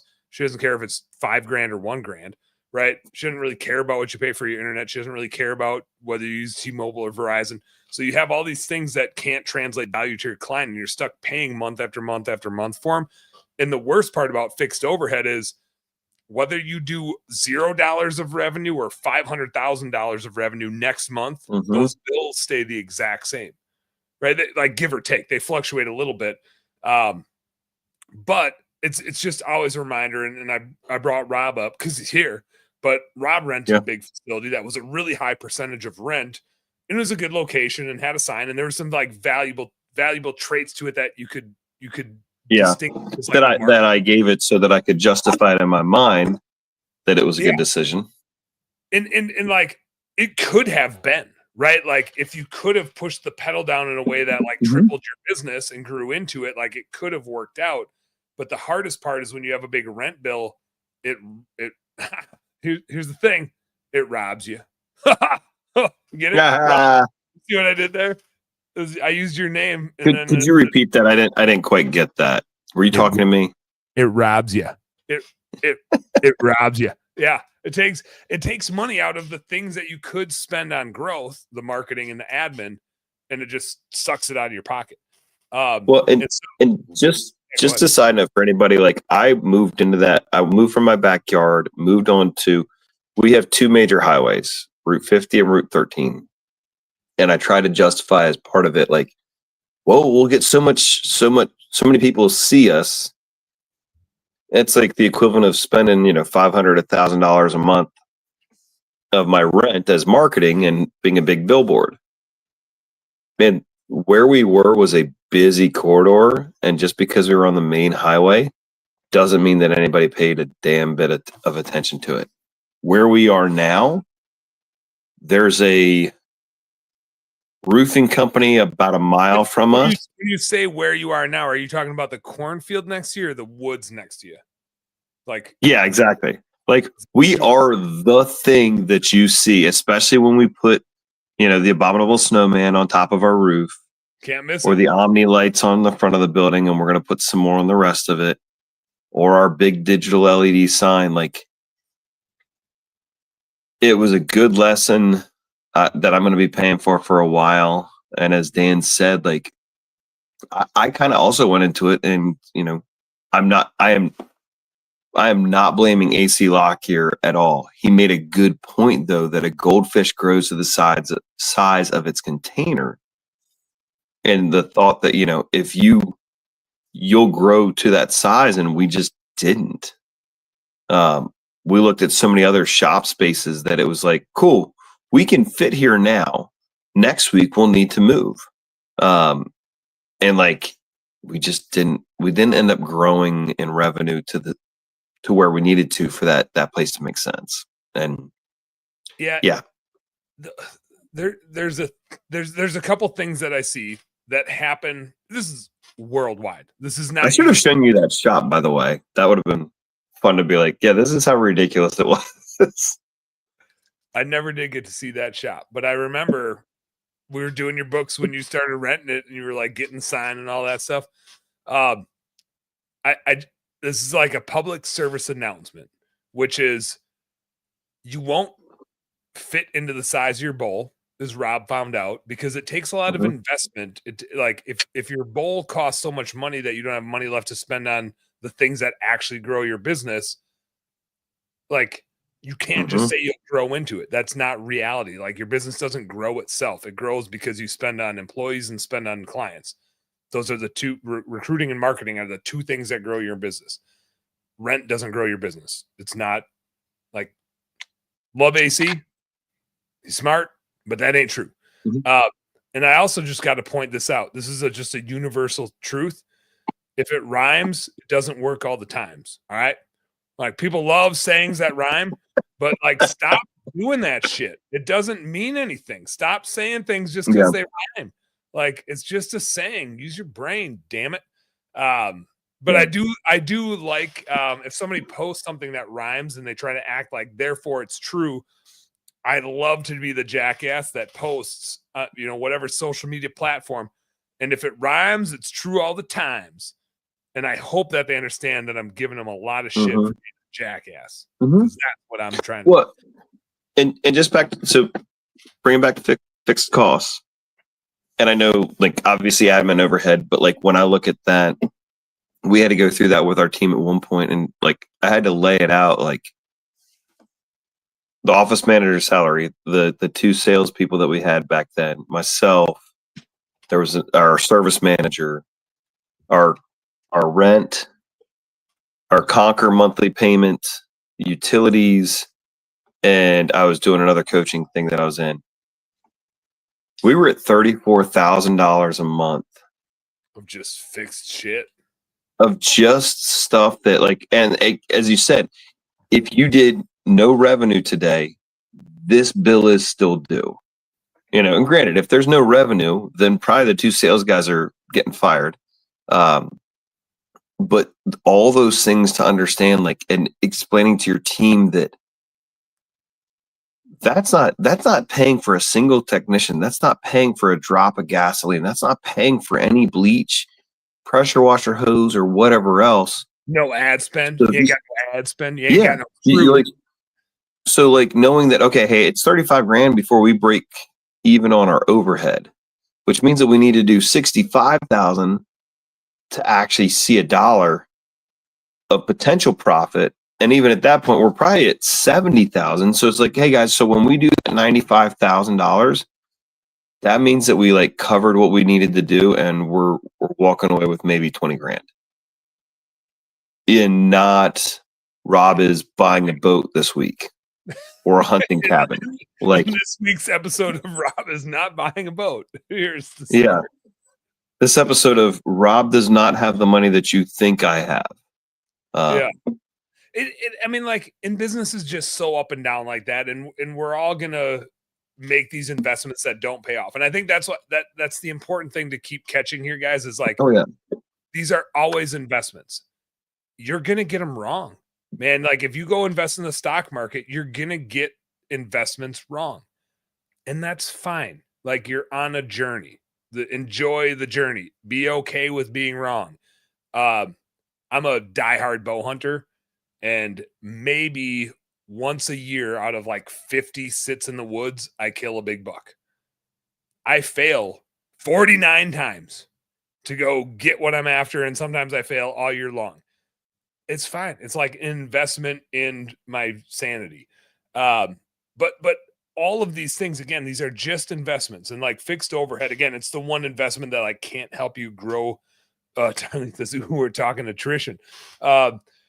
Fixed overhead is the one thing that can't really help you grow your business. And so I would just caution, if you're high on your fixed overhead on those recurring bills, and there's without getting into too much detail, there's some fixed stuff in admin. There's maybe some fixed stuff in marketing.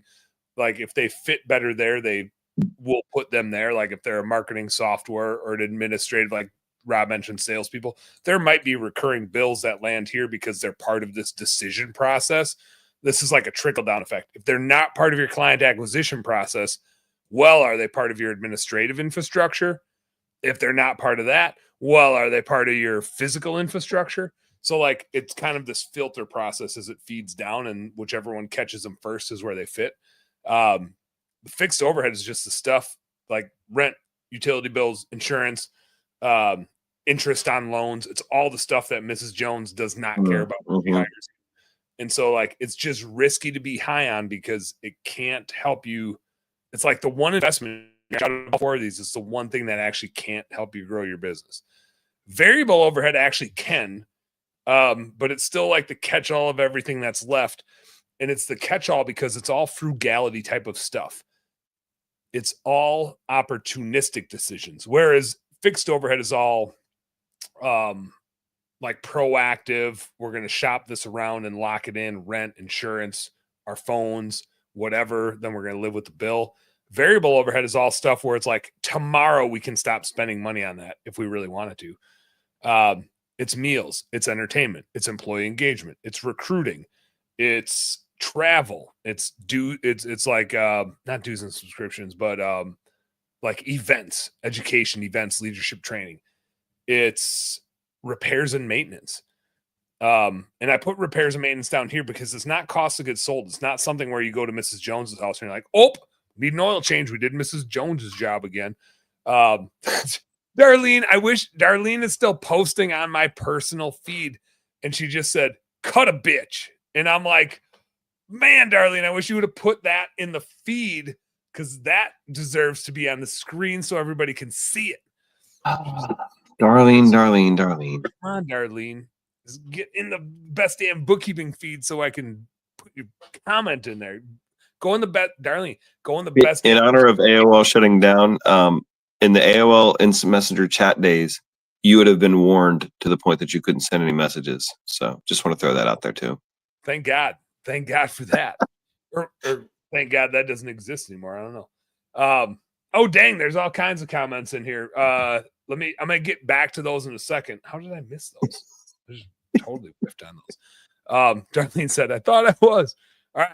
You're not yet, but once you get there, then you repost that post so I can put it on the screen. Go to the Best Damn Bookkeeping page and throw that out there. So variable overhead is just all those like opportunistic expenses. Again, they're still all investments in growing your business. And I would argue, and I'm biased because I'm part owner and Hire Lead Chill, is recruiting is probably, and Rob, you already like interjected this, is employees. You're only as good as your worst employee. In any service business, you are only as good as your worst employee. They will always, and I've seen this in my businesses over years and years and years of doing this, our revenue is not capped by our marketing. We can always go and sell more. Our revenue, we have this going on at Best Damn Bookkeeping right now. We had 2 bookkeepers, one that we kind of like, both of them, we like coached their way out. We just said like, like they opted out eventually, but we kept giving them feedback and they opted out, which makes us tight on bookkeepers. And I am not willing to go sell more shit until we have really good bookkeepers. We got one. We thought we had 2. We had one that didn't stick with us, which is great. Like super good to find that out right away. But I am not going to grow our business until we have the best damn people in the world. There's a reason why we're Best Damn Bookkeeping. It's not worth growing a business with shitty people. We're going to stop. Your employees are always the catalyst to your growth. If you don't have really good employees, you will never have really good growth. You'll just sit and spin. So you can do all the marketing and all the admin you want, but if you don't invest in your employees, in the recruiting, in the employee engagement, in the training processes and all that stuff, in your own leadership and all of those things, that all falls in variable overhead. You can spend 0 on it tomorrow. Like there's nothing, it's not a recurring bill you need to pay. If you sign up for a service, it is, we'll still put it there, but it's like you could shut it off tomorrow in a lot of cases. But I've watched and have ran enough of these businesses. In any home service business, like I said earlier, and I'll just reiterate, your business is only as good as your worst employee. And we're all playing the same game. And this is like a video game that we're playing at this point, which is the speed at which you can grow your business is directly proportionate to how fast you can drive a car, where one set of tires on the right side is recruiting and the other set of tires on the left side is marketing. And if you can get those to go fast at the same speed, shit, you can grow a business really fast. If you're like marketing and your recruiting falls off, you go into the ditch. If you're recruiting and your marketing falls off, you go into the ditch. Like capacity and demand management in a home service business where our labor is the thing that enables us to grow. That is the investment. So again, it's another investment in here. And yeah, it's the one at the bottom that everything trickles down to. And sometimes like percentage wise, it is the smallest, which is crazy that we spend so much more on marketing than we do on like finding the best employees in the world. But it's such an important investment, to get the right employees that fit your culture and fit your core values and are excited to go work on the stuff that your business works on. If you get that, like arguably, if you get that, holy shit, it makes the rest of your business easy. And that, so back to my P&L, and Rob, I saw you were about to say something, so I'll finish this thought so you can let her loose. When I started this, and Rob, I probably told you this even, when I started this business, I was like, I don't give a fuck if we make money. The one thing I care about is that we like get the right employees and train them right to do the right thing and build the right processes.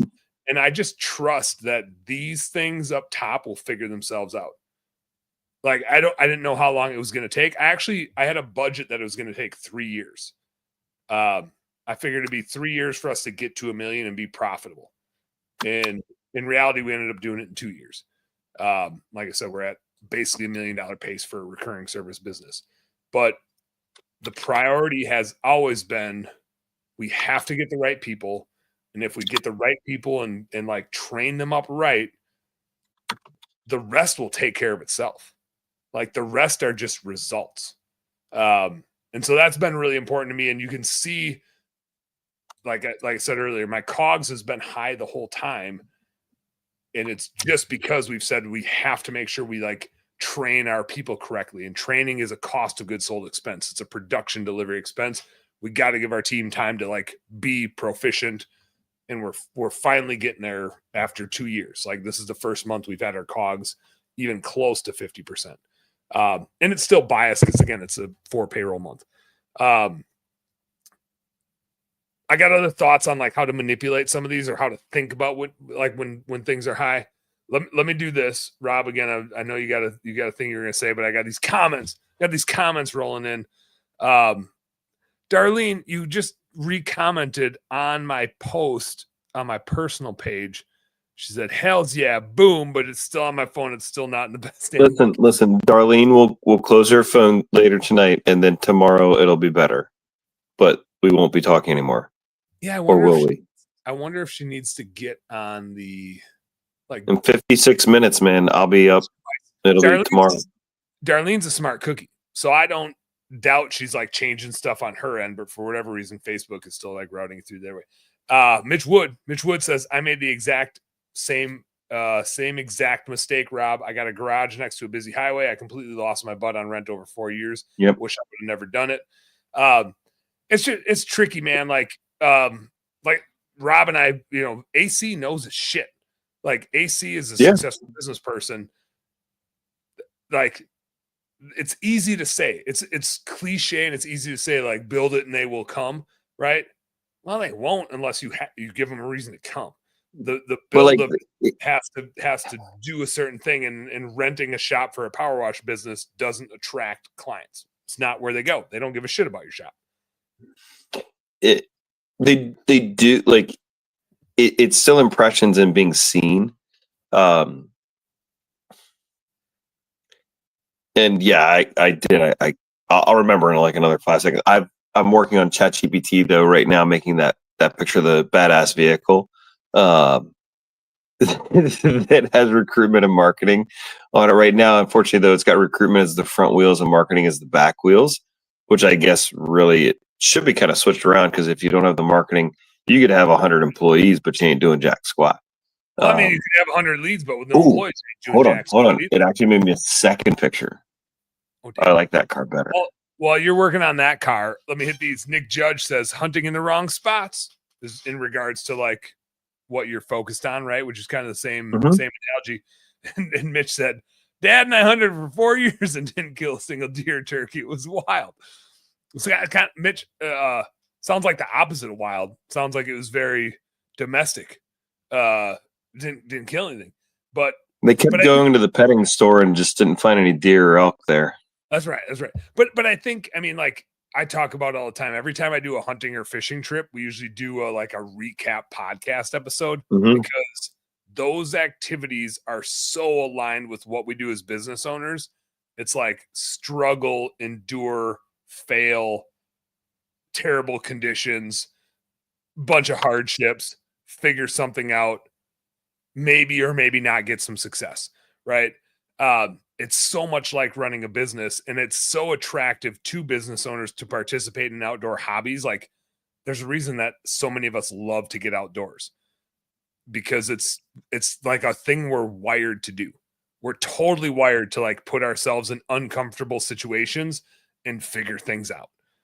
If we weren't wired that way, we just wouldn't run a business, right? Like if you don't love total uncertainty and making decisions. I mean, like here I am, like, yeah, I've got this dashboard to work off of. Oh, I'm making decisions.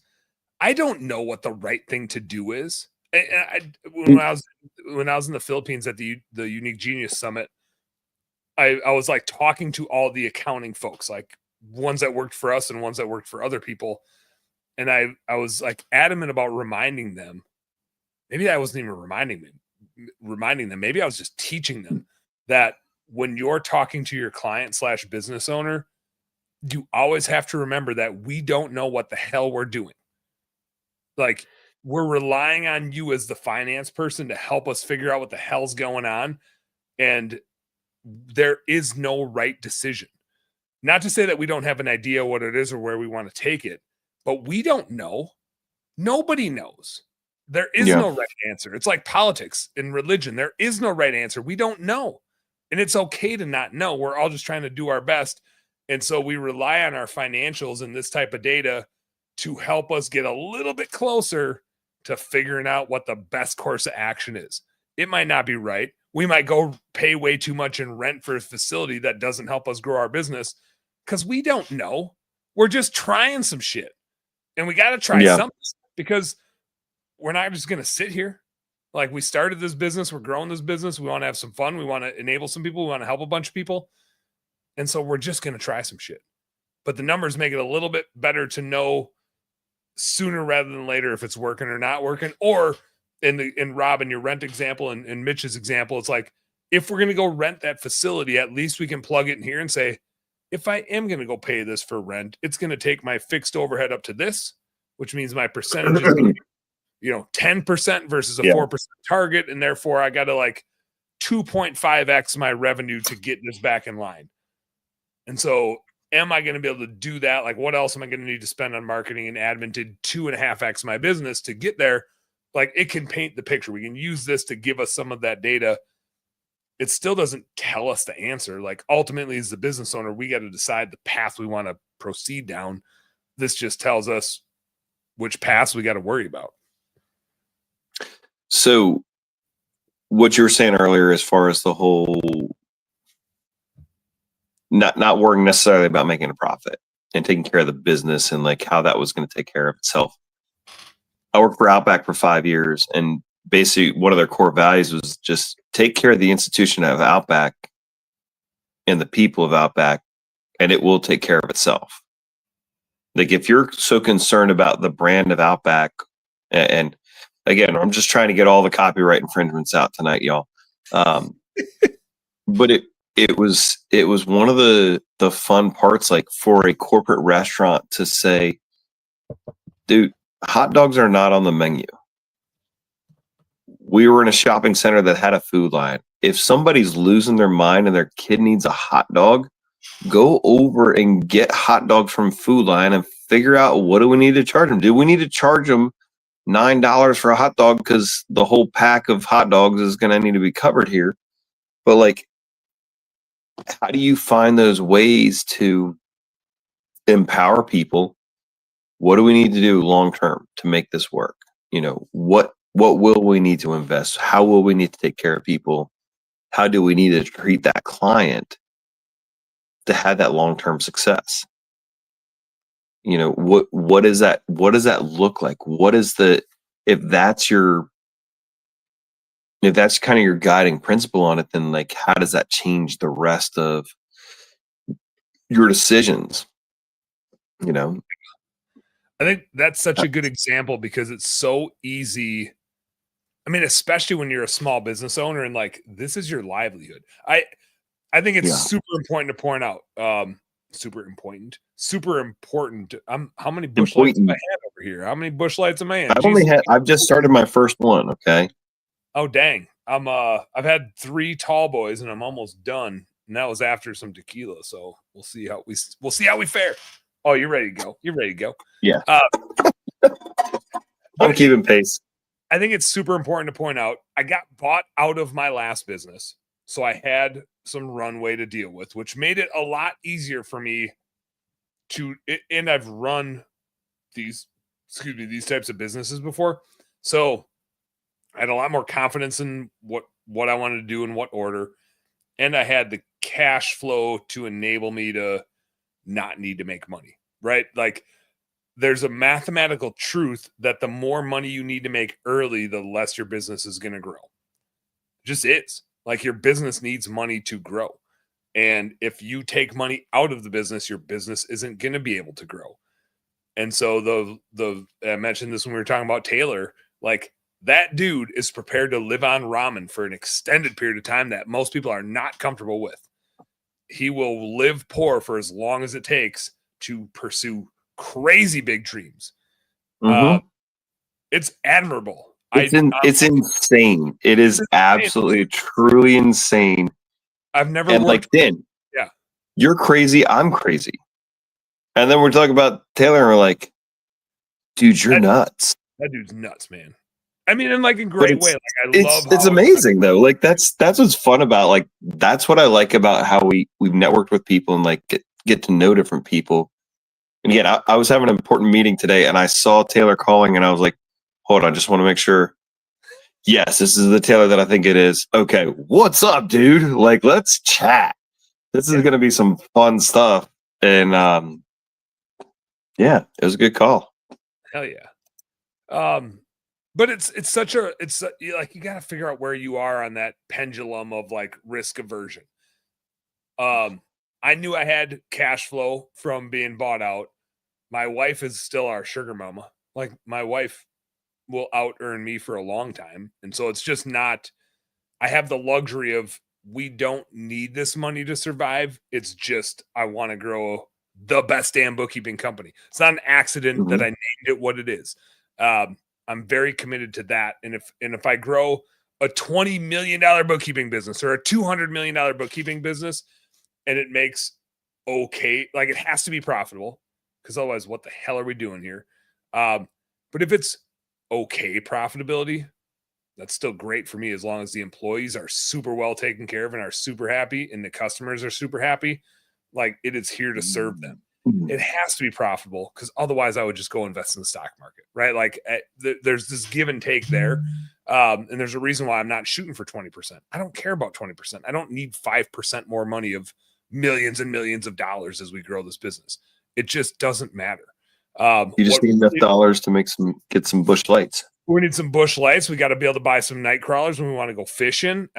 We got to be able to, buy some arrows for the bow when we need some new arrows for the bow, or broadheads or whatever.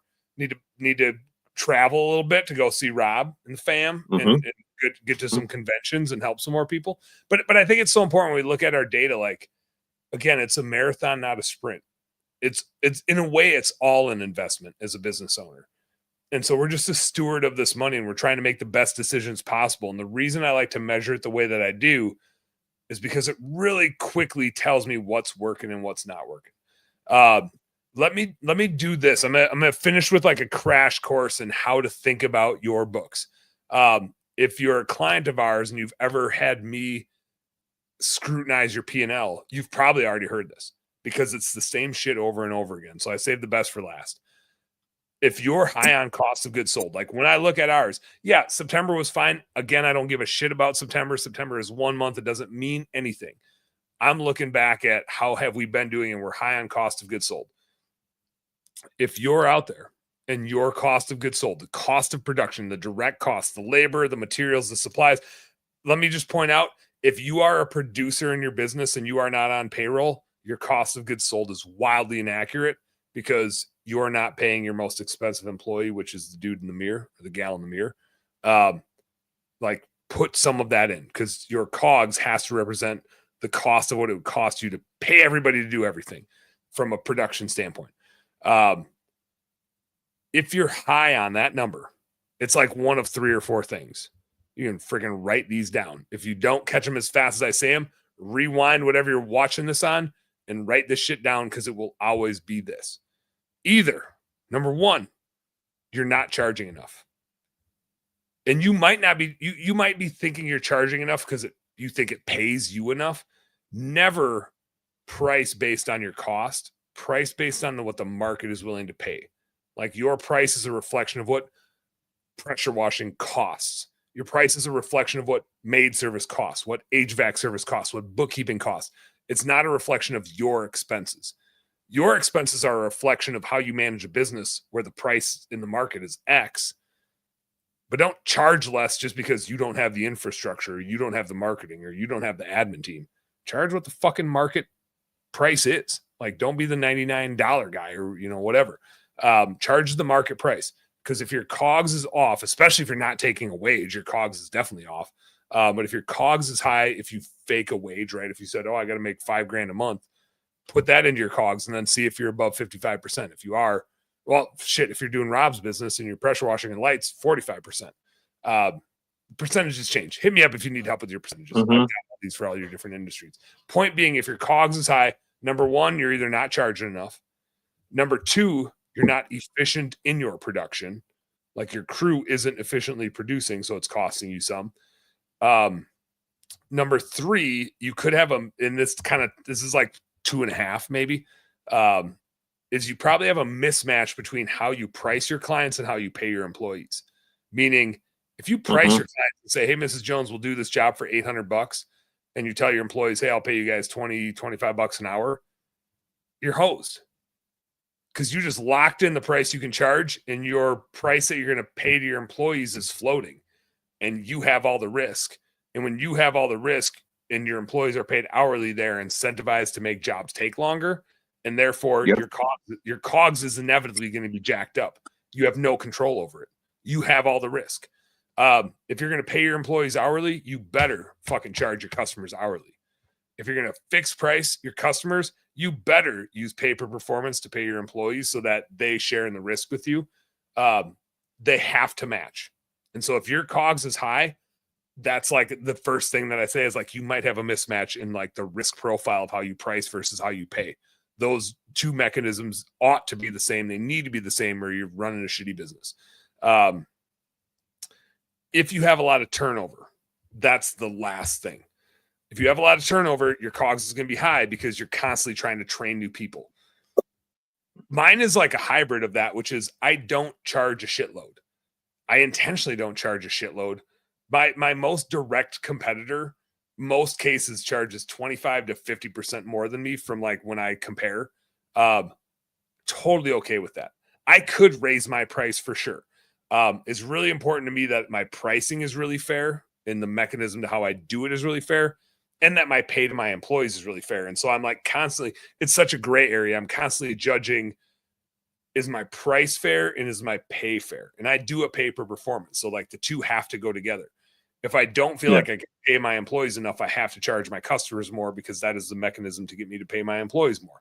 They have to be related. Like I said, that is a mathematical equation that has to be true in our companies. So there's a part of me that says I got to charge a little bit more, but I don't. Again, the goal of this business is not like, oh, we got to put more money in Dan's pocket. It's we have to charge a fair amount and pay a super fair amount.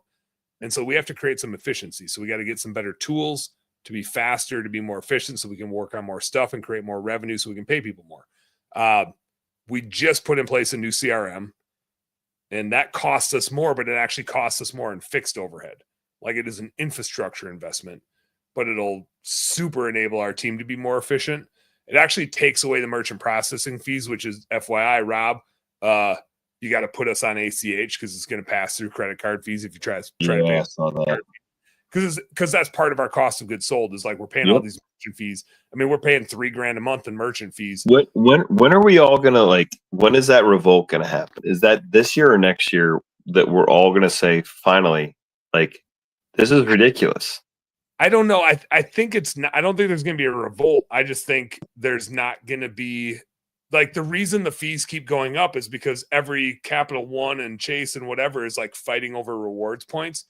At the end of the day, they all need to earn their like 1% spread, right? Yeah. And plus the cost of the exchange. And so it's like the only reason it's 3+% is because everybody's pushing to give more rewards. But the minute the cost of those rewards is passed back to the consumer, nobody's going to give a fuck about the rewards anymore.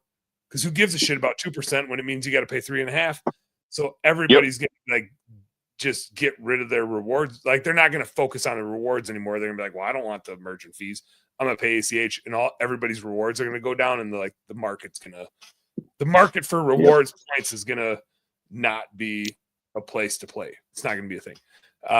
So anyway, in my world, I've been comfortable with this cost of goods sold, and namely, I've been just watching it and saying like, I know it's high.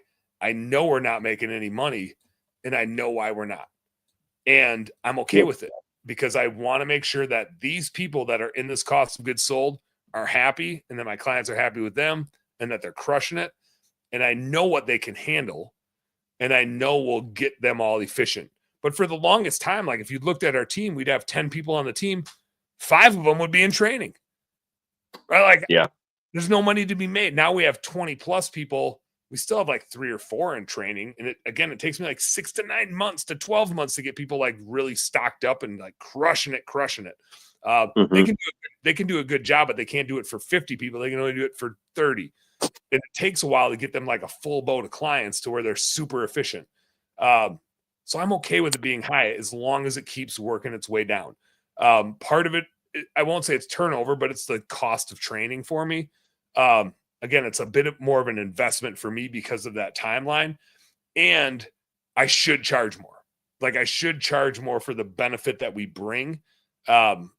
I know I like compare us to everybody else. And so I can see not to say that what we offer and like this type of stuff is as valuable as it is to Rob as it is to everybody else.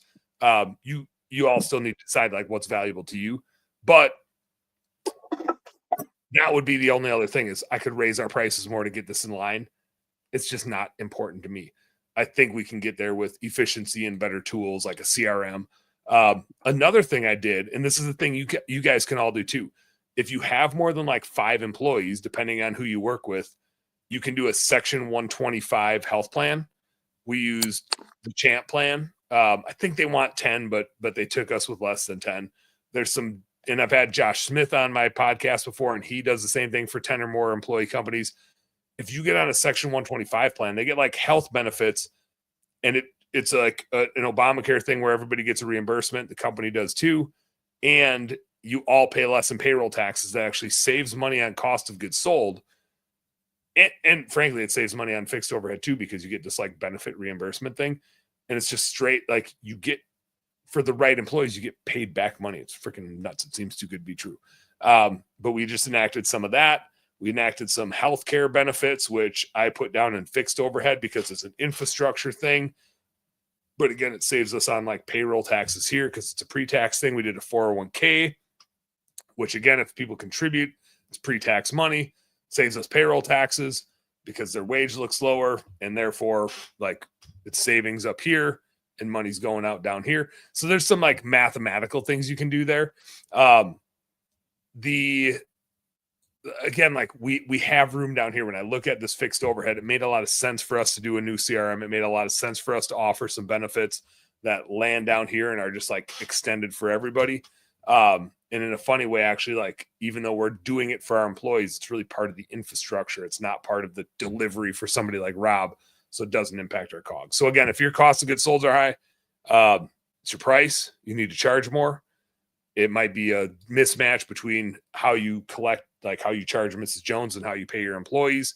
Or you just have a big inefficiency, whether it's a training inefficiency and a turnover inefficiency, or guys just not being productive, whatever it is. Like it's just like 1 out of 3 to 4 things that drive your COGS high. If your marketing is high, I'm gonna like bang these out and we'll wrap this baby up. But if your marketing is high, it's not a bad thing.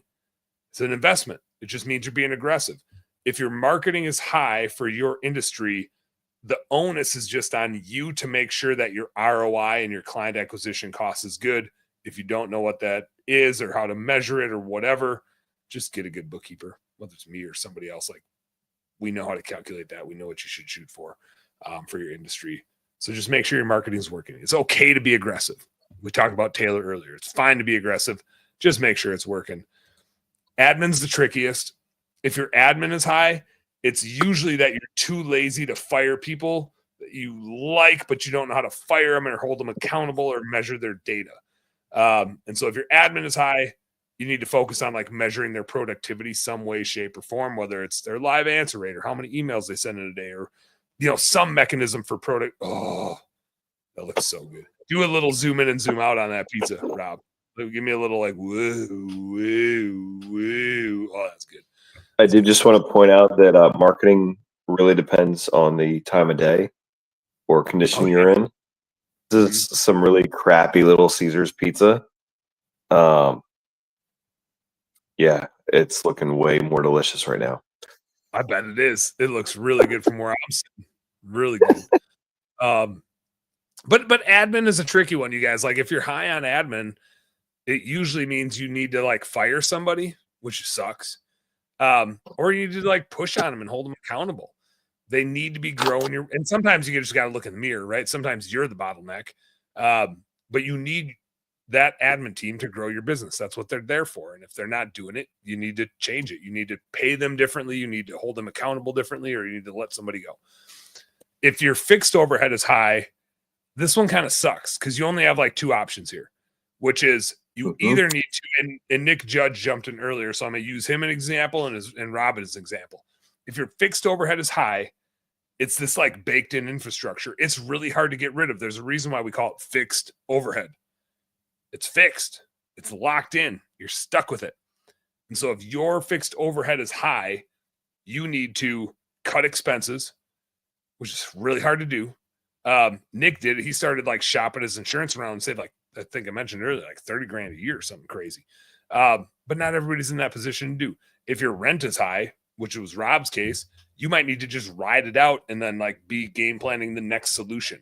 The shitty thing about fixed overhead being high is it's like the one thing in here that can't grow your business.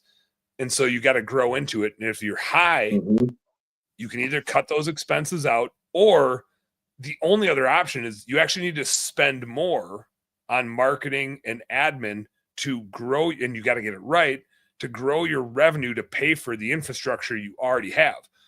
And man, it's a bitch when you're like, I'm already spending 10% on this fixed overhead.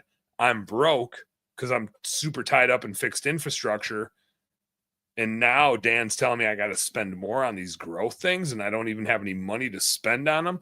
Like it's a pickle when you get too high on fixed overhead. That I will say that that's really where we're at right now.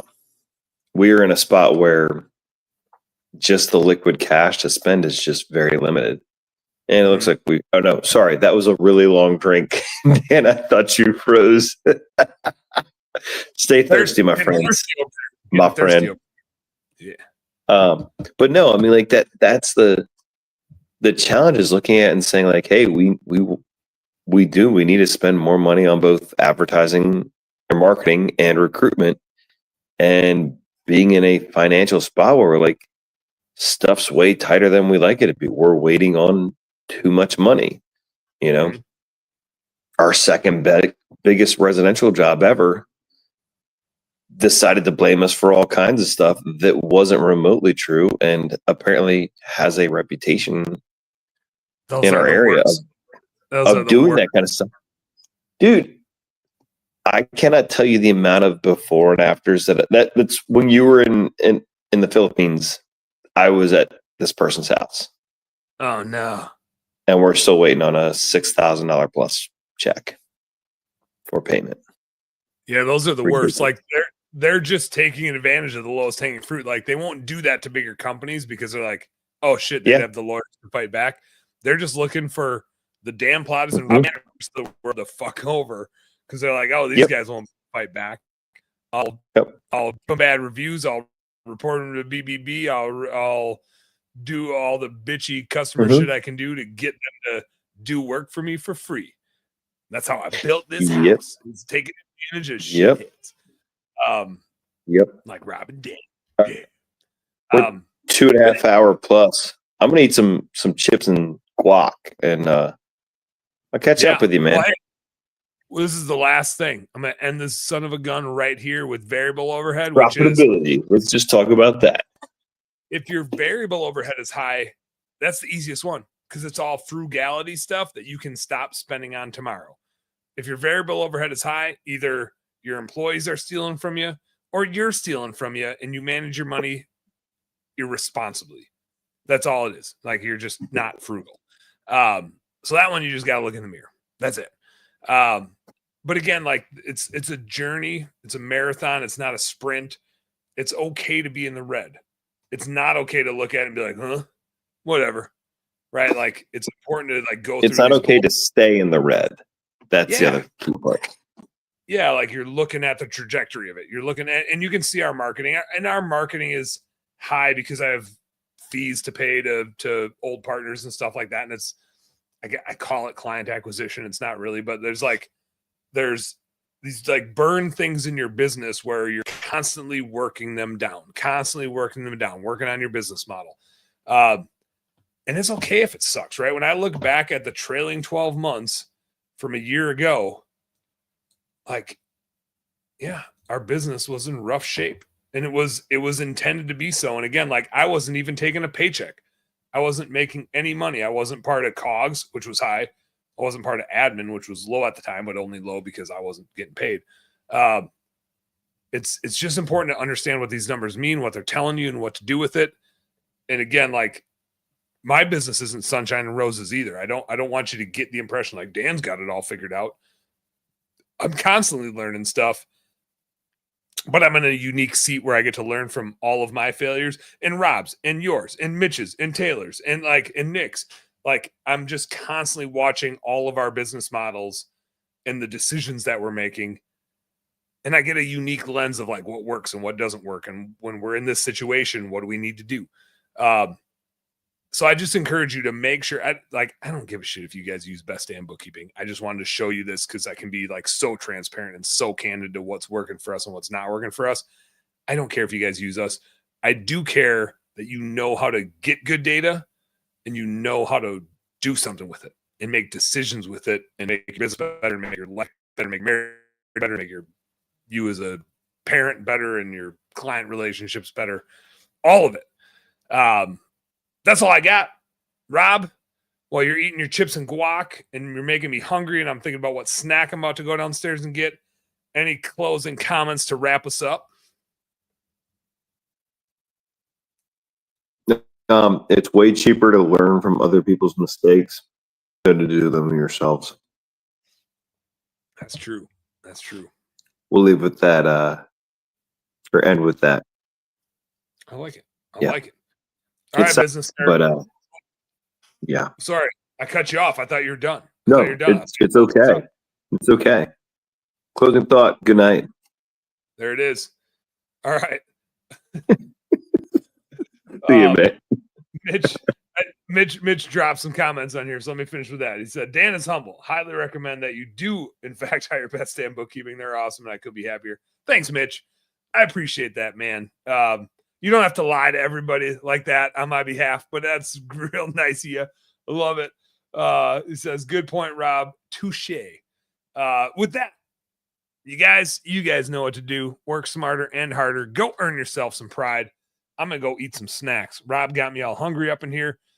Thanks for sticking with this long-ass episode. We're 2 hours and 40 minutes, maybe 2 hours, 30 seconds. Maybe I'll just hang around for another half a minute just to hit the 240. Fuck that. I'm out of here. Peace out. We'll see you next week. Later.